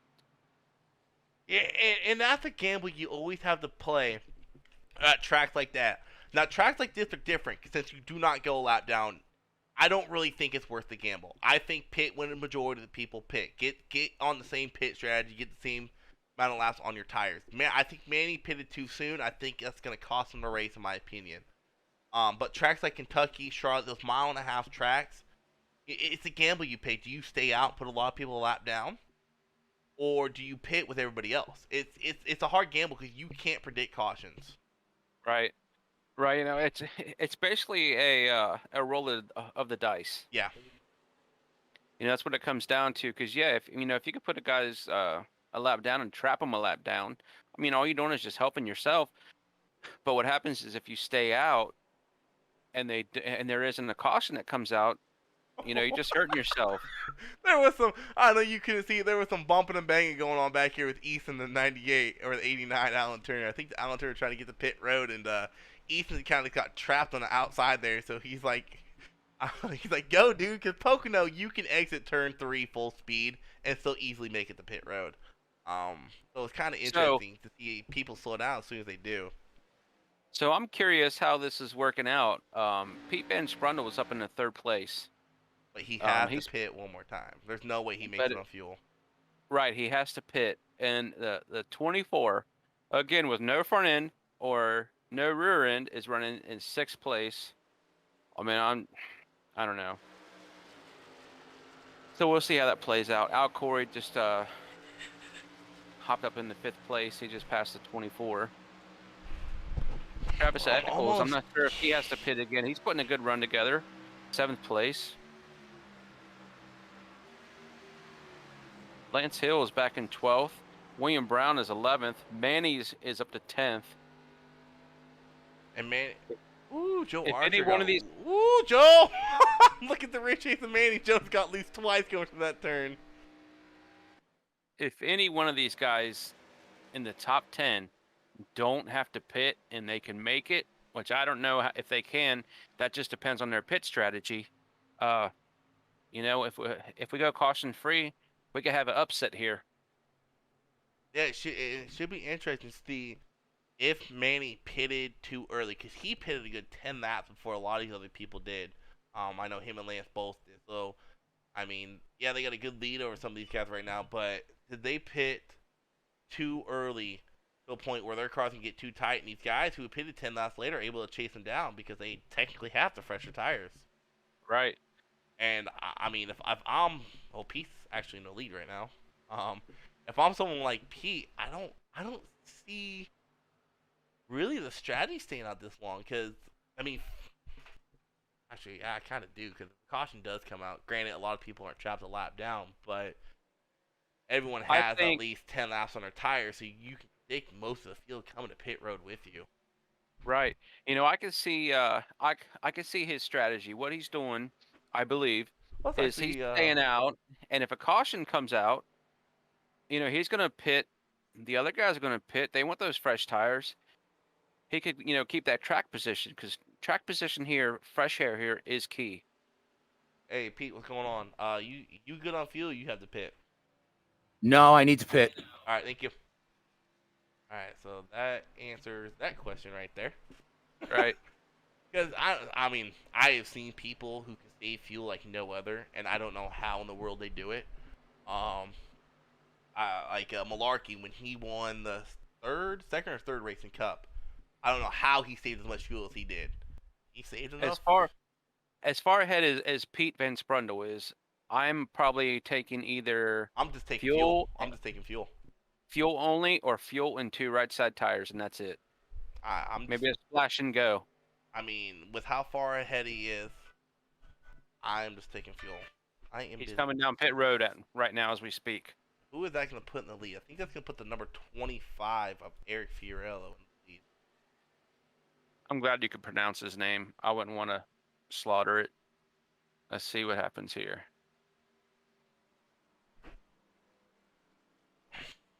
I know he's getting right side tires. Let's see if he's getting 4. If he just nope. Van Sprundle just took 2 right side tires. 2 right side, and that's gonna be interesting because the lead cycled out with Manny. Where is Manny at on track right now? That might help. That might help him if we have a caution, because he will have fresher tires. And that's gonna keep him on a lead lap once everything cycles through too. Right. Actually, that kept him pretty close to Manny, because I think he's back here with Isaac, if I'm not mistaken.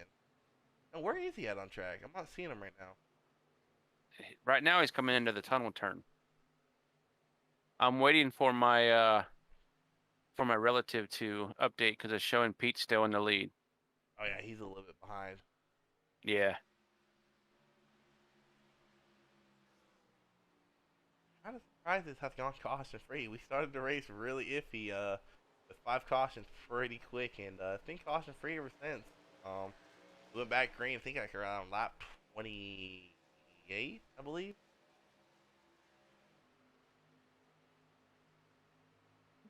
So Van Sprundle dropped back to 15th. So Fiorello, Eccles, Brown, they all still have the pit, and after that, and 24 still have the pit. After that, it'll cycle through, and you'll see Manny be the new leader after everything cycles through. Unless they're somehow saving fuel. I can tell you that I believe Eccles might be able to go the distance, knowing how he drives. And we got. And they go as a 28. I really think the 28 is the new leader. So I don't think he's getting a lap back. Almost saving fuel. Oh, the 47. Right along with the 47 here. 47 ain't saving, I can tell you that much. You said you show the 28 as a leader? No, 20 is getting a lap back. 20, Okay, Eric's still a leader. I'm just trying to see if I can hear him clutch in and going into these corners.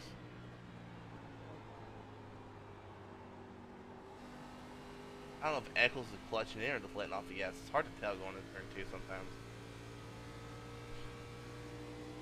He's getting passed as of right now by the So 48. Kevin William Brown. Biggs has caught back up to Manny. This right here, after pit cycle's complete, is going to be about for leads. Kevin Biggs goes by Manny pretty easily, actually. Well, as of right Wait, now, is it's Manny having to showing come to pit road? Oh no! Manny has to come to pit road. Wow. Oh, that's a tough break. William Brown has assumed the lead, and William Brown can go the rest of the way. I don't know if he can. I mean,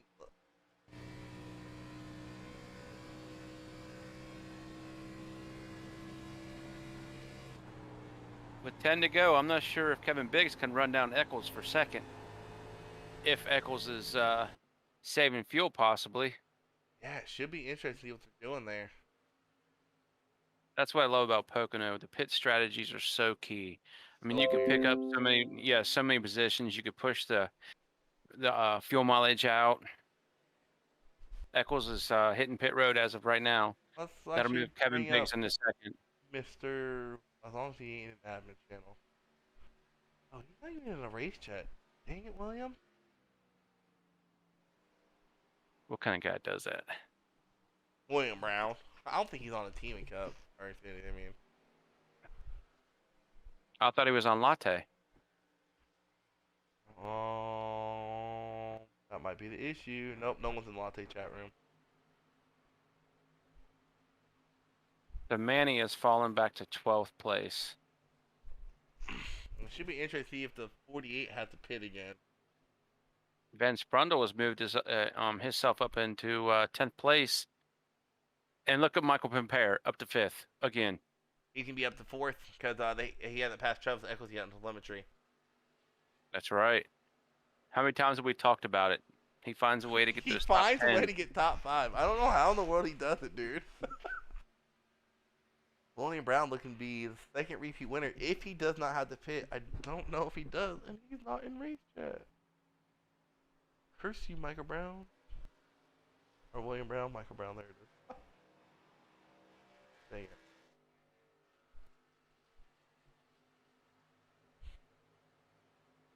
So top 5 right now is William Brown, Kevin Biggs, Isaac. I'm not sure how to pronounce I his don't last know either. name. I don't ever pronounce it. Digginaire, I believe. And then you have Michael Pimpare in 4th, Alan Brown in 5th. Ethan Flanagan is rounding out. Oh, a caution comes out. All right. I don't know what caused that. Oh my goodness. Not. If William Brown did not pit. Oh my god. That changes. You figure out what the caused the caution? complexity. I'll be right back. I'm looking.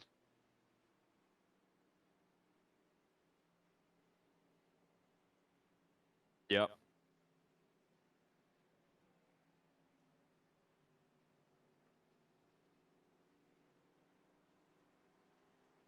Okay. Bad. I needed this caution. Yeah. You know what? I'm gonna gamble. I'm gonna take right sides only. Yeah, I will. I'm gonna do it for track position. That's what matters here.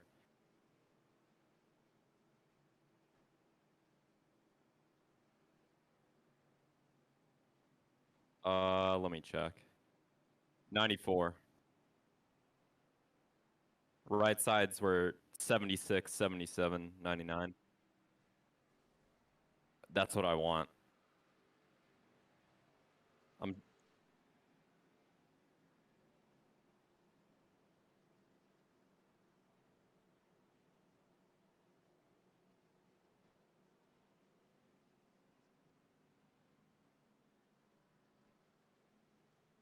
I know. I've taken left sides only here once, and it got me to second.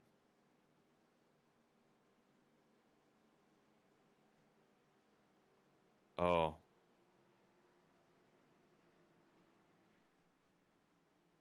Oh.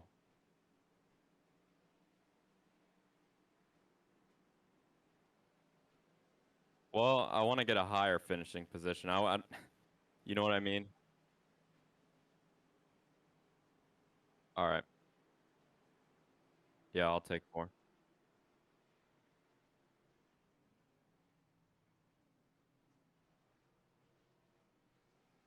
Oh yeah, I know. Thanks for helping me out with that. All right. Okay. We So were the 25 got loose off of turn 3 and pegged the inside wall. So I was talking to him because he was talking about taking 2, and I was like, dude, with Pocono being a bigger track, and I think we're gonna go green with 3. I think we're gonna go green with 3 to go.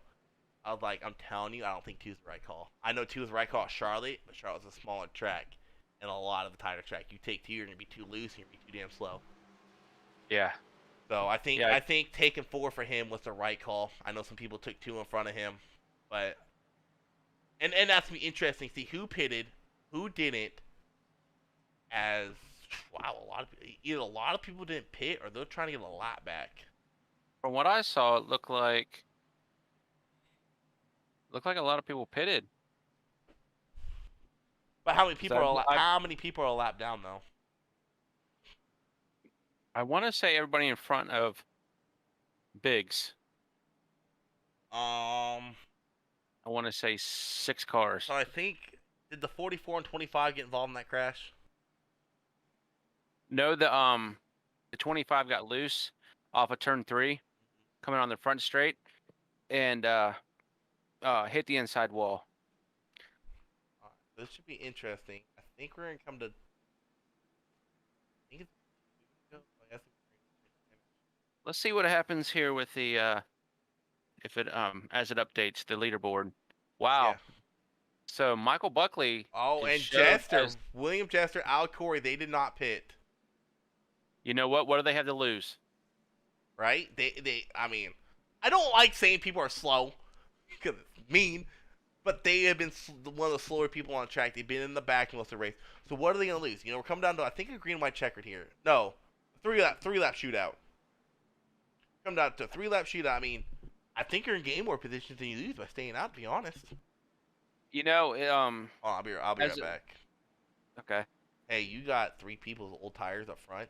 Be careful, be cautious. I guarantee being cautious, stay clean, and get All right. through this. I'm just saying right now. I think I could have taken right sides and been fine. I don't know. Left side tire wear was non-existent. With 3 to go and 2.5 miles, I mean, better be safe than sorry. You lost maybe 2 positions doing that, dude. Yeah. I could have gained 4 or 5. I think we'll see. I'm thinking 4 is the right call here. Okay. Well, I trust you. Okay. All right. I'm hoping my gut's right because I think 4 is the right call for you. Correct me if I'm wrong. 3 to go. Would you take 2 or 4? 3 to go. I would have taken 2 right At side. Pocono? I might have been wrong. I think 4. Yep. I think 4 at a track like Pocono. I think 2's the right. I think 4 is the right call. Well, we'll see. Who's the Well, leader? remember you said new tires are very loose, right? True. So if you take 2 tires, I believe that will give you enough grip to where you can, really haul the mail around here. We'll find out. What I was telling him is I don't think taking 2 would have been too much of a benefit. Maybe a couple positions. I don't think taking 2 would have benefited him at all. We go green here. I believe we're gonna have another caution. Williams spun Williams spun the tires right there, going into that going into the start right there. I believe we're gonna have another caution. 3 to go here. Yeah, that's what I told my I think driver. it's gonna be, William I think Brown's it's gonna be gonna push right it. here in turn 1. William Brown's gonna push it 3 wide. Oh, 74 missed the turn. Or did he get hit by the 98? I cannot tell right there. There it is, right there. Yep. Yep, there it is. Yep, there it is, right there. Never fails at Pocono. I mean, Hold on, I'm gonna check my driver's damage real quick. the 24 car. Dude has been a pinball this whole time. All right, hold on a second. I'll be right back. Hey, you got some front end damage, some left rear damage. So just heads up on that. Your car might handle differently.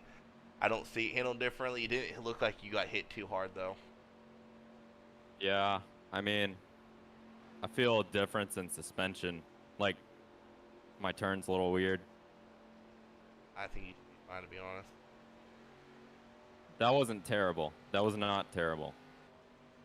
No, it didn't look like you got hit too hard. I'm gonna try and make it to the end. I'm 7th anyway, so. I mean, yeah. Man, I'm glad I didn't stay on the top there. Yeah, 'cause if you pit now, you're going back to fucking. You're going back to P20. I gotta get out of here. All right. Whoops, let one slip. My bad. Talking to my driver. I was like, yeah, like, if you pit now, you go back to FN20. Yeah, oh, well. So here's what I'm seeing. The 98 got loose. He was trying to pull down and avoid his 74 who got in the wall.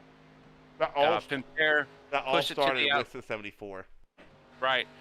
And Michael Pimpere was trying to get into that void between the 74 and 98. And 98 came up and they got into the wall. But the 24, okay, that guy has been a pinball the whole race. Poor Joe. And this dude, I'm telling you, if he could finish the race, he finishes good. But the luck that guy has, you know, he was down on the bottom side of the track, minding his own business, and just, what are you gonna do? Hey, Alan, I know. Last couple times I've jumped in there, I didn't feel like the hassle of mute my stuff. So I was just talking about what's going on. I usually mute my stuff when I'm talking about pit strategy. So we were talking about pit strategy. That's why I didn't mute it.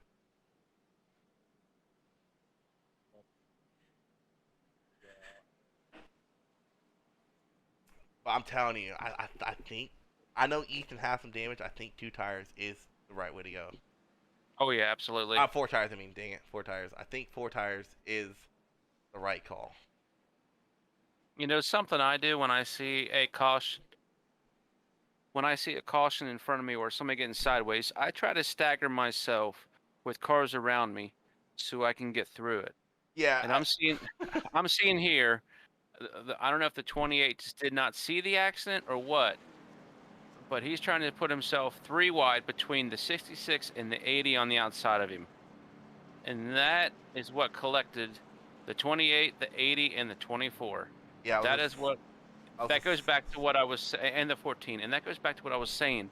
You have to be aware of where you put your car at all times. Now, here's another question for you. Green, white, checkered Pocono. You want outside or inside? And at what point do you want a different line? If you want a different line. What I've seen so far, the inside has been the preferred line. For whatever reason, they get that good run off of turn 1 down the backstretch heading towards the tunnel turn. So I would have to say I would definitely take the inside lane. Yeah, I was talking to my driver in there, and he was saying, "I'm so glad I went down low." And I'm like, "Yeah, I know." I mean, Ethan has some damage, but correct me if I'm wrong. I don't think that damage is gonna affect him too much. Here at Pocono, especially with him starting P7. I don't think damage is gonna affect him too much in the draft. And maybe when he tries to get out front, pass for the lead, it might slow him down. I don't know. I don't see that damage really affecting him too much here. So what I'm seeing here is I'm seeing William Brown in first, right? Yep. I'm seeing Al Corey in second. Alan Brown in third. Fourth. Okay, you show him in fourth, and then I'm showing Michael Buckley. If Al Corey can get through this green, white, checkered unscathed, he's going to have a top 10 finish, which is going to be a great finish for him. Okay, so when Alan Brown won Pocono and North Wilkesboro, right? I think he was in the second row restarting both times on the green, white, checkered. Both races, the front 2 guys got in a wreck, and he got through that wreck. We watching Alan Brown. I have a feeling he might sneak up and steal this one from these guys. Kevin Biggs is there in 6th place. Mike Hornbeck is in 5th. I definitely do not count those guys out. The thing is here, if you're Alan Brown, Kevin Biggs, Hornbeck, Ethan, any of these guys have been fast all race, you got to get around the 45 and 26 and quick. You cannot let William Brown take off, because if he gets too big a lead, you guys, it's over. If he gets that white flag, no one's gonna catch him that last lap. Right. The key right. for these guys behind these guys with old tires, get around them quick. I mean, if I were them, I'm putting it 3 wide to start finish line. Right. You better get a good jump, and you're gonna have to be aggressive on this.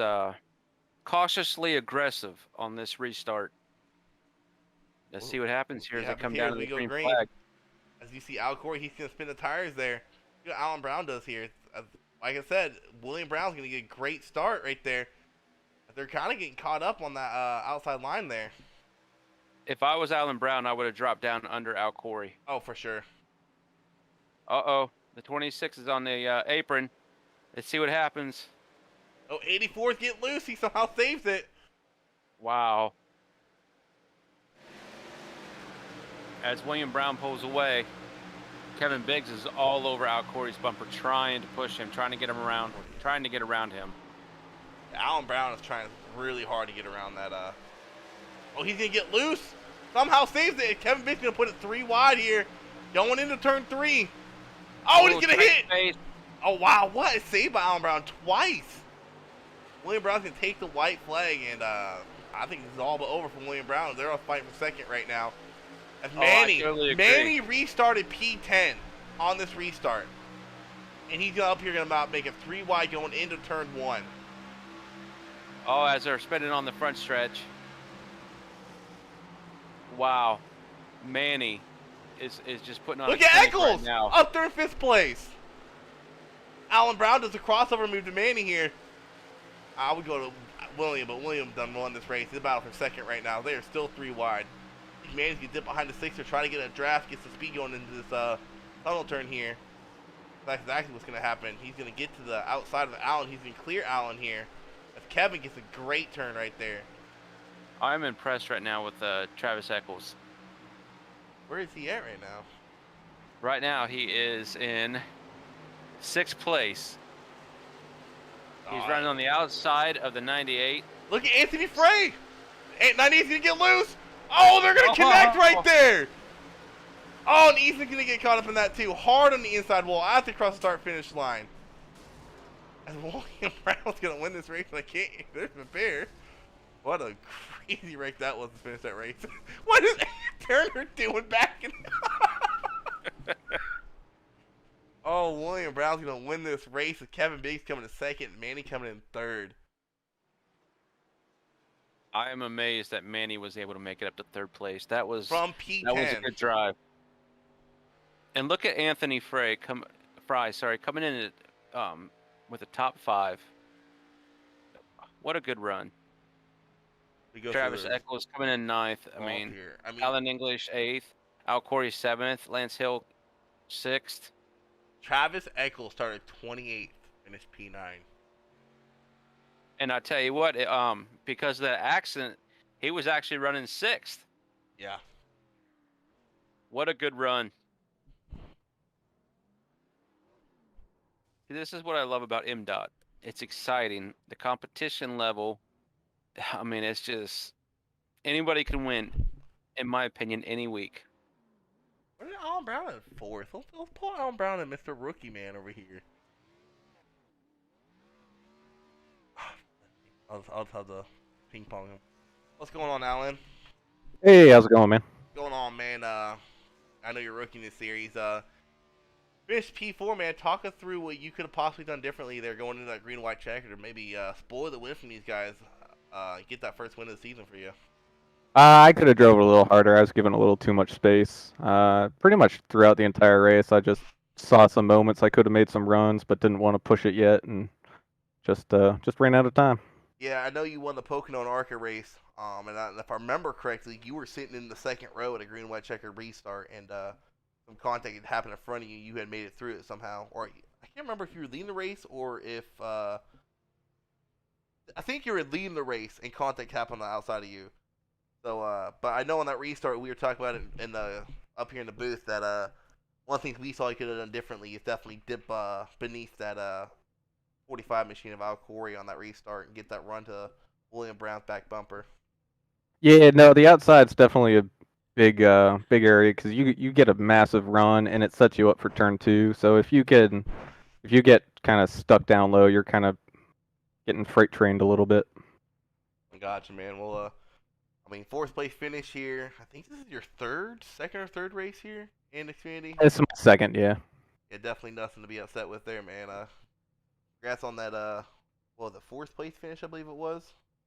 Yep, 4th. I'll take it. All right, man. Congratulations. What team? Awesome. What team chat were you in? The Angry Idiots. All right. What's going on, Kevin?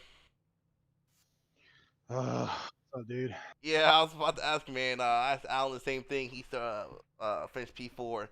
Talk us through what you think you could have done differently in that green and white checker to William Brown in. So we were talking about how you guys had to get around those slower cars that were on older tires quick, and it seemed like he just got too good of a jump that restart. I took right sides when me and him pitted. I think that the second to last restart, and just had some guys up there that it seemed like every restart I was behind a car that couldn't go. So I was having to get off them, and then I don't know, man. I wish I could have started on the inside that second to last restart. I think I'd have had a better shot at it, but overall I think it was a good race. A lot of cautions, but a good race. As a driver, that's very frustrating when on a restart, the guy in front of you does not go. You're just like, come on, man, you got to go, you got to go. Especially when the laps are winding down, and you need that push. I'm actually going back and watch the restart right now. Alan Brown went. He got caught up behind the 45 machine, Al Corey, who was on old tires right there. But yeah, going back to the whole inside road thing. I know we have been doing some testing on it. And I'm hoping we do some more because I would love to see the choose rule come into effect, especially in Xfinity and Cup, on tracks like these. It'll be really interesting to see how it shakes up, the finish of the race. So hopefully by next season, or at least next Cup season, we have figured out how to get that choose rule going to a point where we can implement it in our races. Yeah, man. It seemed like I don't even remember. I know like 2 or 3 times I started on the outside on the restarts, and it was like one guy was in the wrong gear. The 74 car looked like he spun. That last restart of the race, I told myself, I was like, when it goes green, I'm just gonna hammer them, and they got to go, or we're just gonna wreck. Gotcha, man. Well, second place is definitely not something to be disappointed in, though, man. I know you're wanting that first place, get that first win of the season for you, but I mean, I think you're sitting pretty good. At this point, no, I don't even. You've missed some races. You're sitting 19th, but that second place for sure will get you some points there. So you're sitting pretty decent on points. I don't know if you're shooting for the playoffs or not. I was like the first 2 races of the season, and it's kind of went downhill. Missed a couple races, so I'm just racing the race. If I make it in the playoffs, that's fine. But I'm really just shooting for that W. Well, I know with Greg Klein and John Campbell not racing tonight, you'll jump in front of them. You're sitting 20 points behind Pete, and Pete ended up finishing. Where did Pete end up finishing?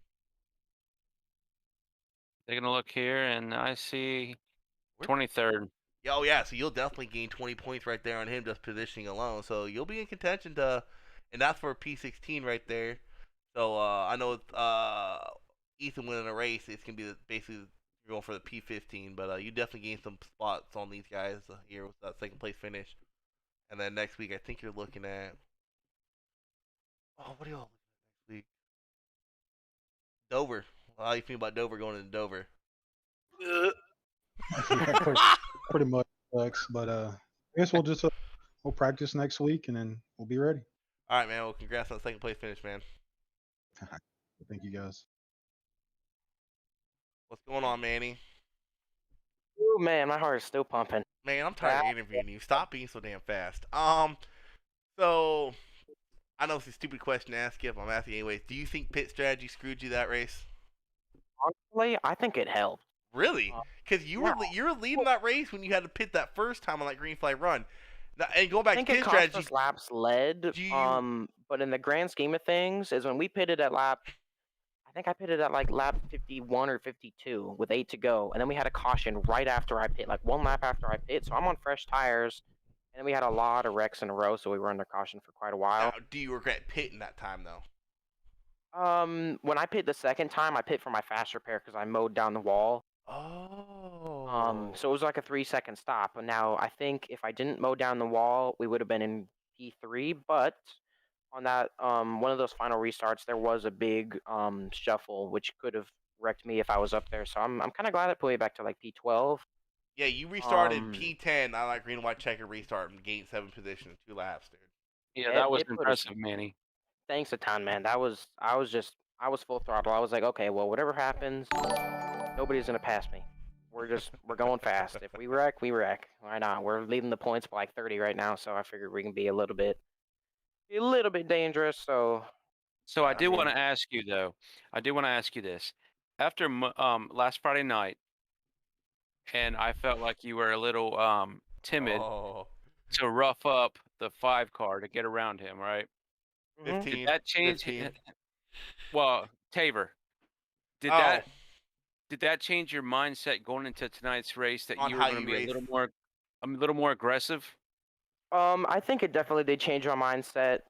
Because I like to give and take, but I will give a little bit more than I take most of the time. And tonight I was like, well, you know what? It's Xfinity.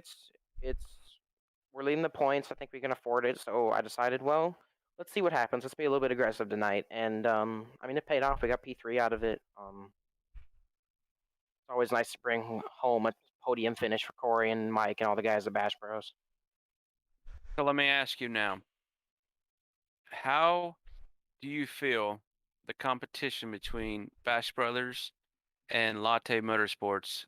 Do you feel a little tension there? Do you feel like you have to run them a little differently? I mean, how do you approach those guys on the track? I approach them with some caution because I know those guys are really fast. It's a great team. They got a lot of speed. So it's really just trying to figure out, okay, where are these guys good and where are they bad? Because when they're bad, we need to be right ahead of them. Right. Right. They are very aggressive. There is no doubt about that. Yeah, they're a great team. They know their fast zones. They know when to push it, and I mean, they'll push it and they'll win. I mean, look, they got to win tonight. Right. They're definitely fast. I mean, they're basically mimicking what Hendrick Motorsports is doing right now in NASCAR. Yeah, that's a great way to put it because I'm telling you, Latte Motorsports, they're kind of like Hendrick. Manny, you are the Kyle Larson of Mdot right now, dude. You've been there almost every race, and your limbs are slim to none. You are the Kyle Larson of Mdot. But I'm gonna drag you out of here and talk to the winner, man. Congrats on that third. Thanks for having me in here, y'all. Good win, William. Thanks, Manny. William, man, only the second person so far this Xfinity season with 2 wins. Talk us through the really the race strategy coming towards the end of the race. Were you low on fuel before that last that caution was like 5 to go or 6 to go came out? No, I was set. I was upset. Oh, I didn't know that. To be honest with you. How? Okay, how though? How were you good on fuel? Because I don't remember you pitting at all that last green flag, that long green flag run we had. I pitted so many times before some of the guys up front finally decided to go, and they went on about lap 33. Doing the math, and I had a guy that was spotting for me. We were doing the math. You can do about 23, 24 laps on a full tank here, with 75% fuel, for the race. And they all had to pit on lap 33, so they couldn't have made it. Yeah, because I had pitted. That was my question, because I had my driver Ethan. I had him pit on that last caution before that long green flag run, and he was 6 laps short. Yeah, I don't know. I mean, I was good, in the sense that I still had to pit once. I already did my pit when that caution came out. Oh, I didn't know that. Yeah, I had already done my 1 pit stop. So you were coasting to a win. Yeah, I was good. I had Kevin about 4 seconds behind me. He pitted the lap after I did, but with the amount of laps left to go, I don't think he could have closed that gap at that time. So, William, let me ask you, did you have to use a fast repair, or did you have to have any damage repaired during this race? No. Because I was watching. You are the epitome of this race for you was the epitome of running the perfect race, knowing where to put your car and when to put it there. And congratulations, you did a great job, man. Yeah, Appreciate it. for sure, dude. Now I know you're racing Friday, right? You should be racing Yeah. Friday unless you're gonna miss it for some reason. What are some notes that you're gonna take away from this race going into Friday? Something that you've seen on track, or something that mistake you might have made, or something you noticed that you're gonna take into consideration when Friday's race happens in the Cup cars.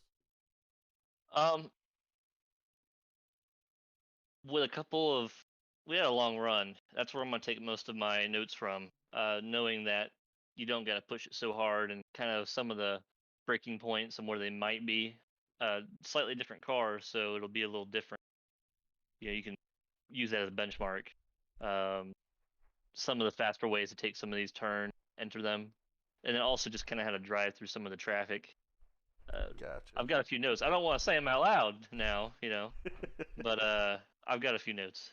Gotcha. I definitely think that the seat time you had tonight is going to give you an advantage for Friday night for sure. I mean, if you want to spill the beans, John would love the advice. Yeah, absolutely. I mean, you just tell me anytime you want. Nah, I'm good. All right, man. Congrats on the win, dude. Appreciate it. All right, is Anthony Frey Tony Frey in Discord? I believe so. All right. All right. I think he wasn't our biggest member, but what's up, Anthony? Hey. What's up, man? Somehow you managed a P5, dude. I don't like saying you're the slower guy in track, but usually you're one of the guys I don't call out too much in the top 5. Usually, more top 10, top 15. So, talk us through what was going through your head on that, really that final restart. I can't remember where you restarted. I think you restarted out of the top 5. Yeah, I was back in like 12th or something. I was just hoping I didn't get wrecked. You were in 12th and you finished 5th. That's crazy. There was cars spinning out, beating and banging, and I tried to stay off of them and duck below them where I could. That's crazy, dude. I know. That's what pulled you in here, man. Somehow you got. I mean, you weren't the biggest mover. Eccles got that. Started 28th, finished 9th. He would have finished 6th, but him and Isaac got into it coming out of turn 3. Yep, I watched that happen. So, you're racing Friday, right? I sure am. So, like I said, I don't want to trash talk you, but usually you're one of the people that's more mid pack. So tell us some things that you've seen during this race or learned during this race on how the car handles. I know Cups handle a little differently that you can take note of and apply come Friday night. Really, it's the cars are so different. I practiced both, and these Xfinity cars were just so tight after 5 laps where the Cup cars don't get nearly as tight. So it's going to be a completely different race. Plus, Cup drivers are more forgiving, not going to push it 3 wide in the first corner, the first lap. So I think it'll be a lot smoother, but it's hard to say. Now, did you learn during this race any passing points you didn't really realize that you might be able to apply come Friday night? Don't tell me where they're at.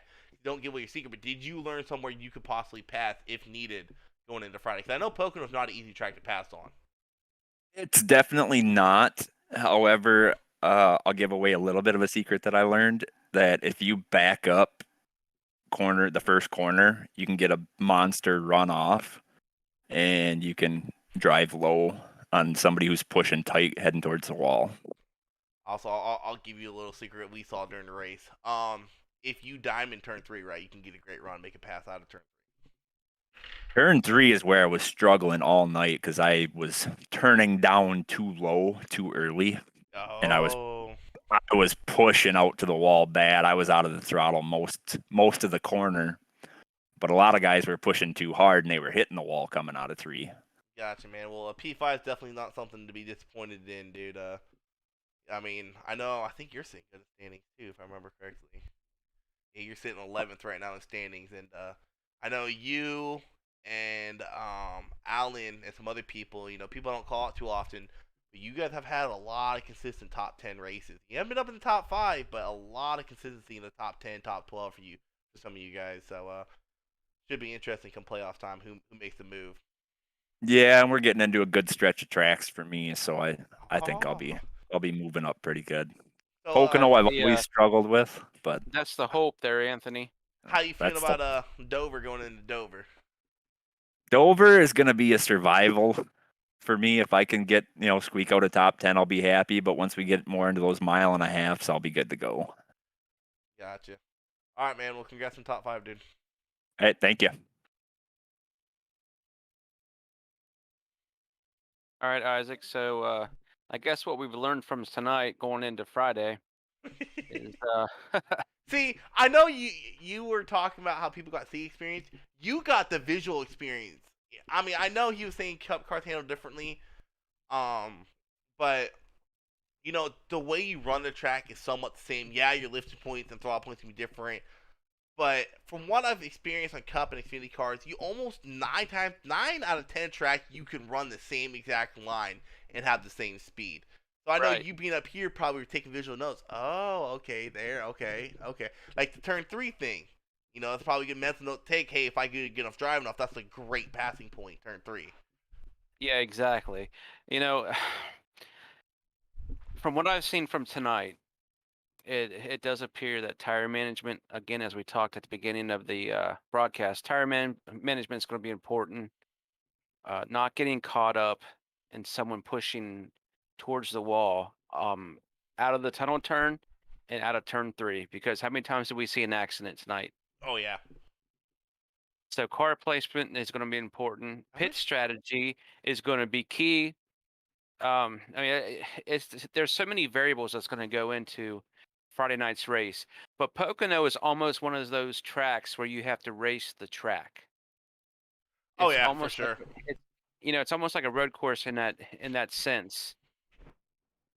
Yeah.